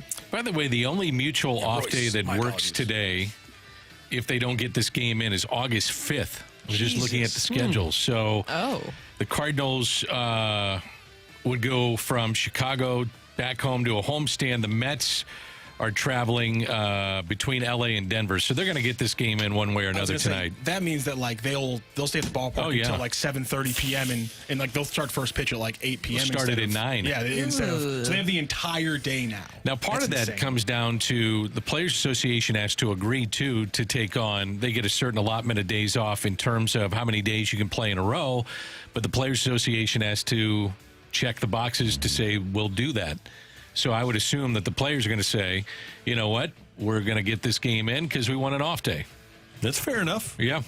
Cardinals only have to travel to Milwaukee. Yeah, right? That's not a big deal. They got an off day, right? No, they play for Milwaukee. Yeah. So that's not a big deal. August 5th, though, that's a long ways from now. Yeah. And I'm looking at the weather app right now because we are the second alert weather team here at 101 ESPN. But it also doesn't show me past 3 p.m., so I can't tell how long these storms last. But it does look pretty severe because I see a lot of red, and I am told that is a bad thing. I think Tempe and Matt over at the first alert are they're being pretty pessimistic about the forecast. Well, unless you like hail and stuff like that, tornadoes, stuff like that, then you'd be optimistic if you're one of the weather geeks. Getting a little darker outside. It is. Yeah, not looking great. They'll get it in. Hide your cars. Let's play it. Yep, they'll get it in one way or another. I think we're playing until midnight tonight. I think we're going to hold this one off, Dan, until the end of the season if the Cardinals and or the Mets are in the hunt. Maybe so. You never know. 161 gamer. I really hope they don't get it in, or at least I hope that they don't get it until 6 p.m. and the Cardinals have to shift the starting rotation again. Soccer ball sized hail this afternoon from the second weather. I think that might be a little misinformation. Oh. For legal reasons, you were just kidding. Kill people. Well, I'm just being a meteorologist. I mean, I'll be as effective as they are. Are you going to roll up your sleeves? Oh, yeah. You got to roll up your sleeves. Yep. Oh, big. Yeah, you have to. But that's only after a couple of hours. Does Tempe do that, or who does that? Yeah. They all do it. You just lean on the old, they don't know, there's a guessing trope. That's exactly it. That's what I'm saying. They're the one broadcaster that needs a specific extra degree. Yeah. Thank God they aren't professional gamblers. They'd all be broke. They're the only ones of the broadcasters who have to get an additional degree and also learning how to talk in front of a camera with special cameras. And they're like, hacks. That's why we're second alert. Exactly. We're the second. So we didn't get that extra degree. That's for sure. That's for sure. So, there's clouds out there. A great job today by our producer, audio, video engineer, the one, the only Matthew Rocky. Thank you, sir. Pleasure. Brooke, did you have fun today? Yes, I did. Good. Danny Mac, you're the awesome one. Okay, you are. No. Mutual Admiration Society. Yeah. The great one, as some might say. The great one, Randy Karraker. And, it's actually, as it turns out, not a bad nickname. Speaking of Wayne Gretzky earlier in the show, his brother Brent was dubbed the good one, but he really wasn't that good. So, hey, we thank you for tuning in, texting in, and being a part of the show for all of us until tomorrow morning at 7. Have a great hump day, St. Louis. That's right.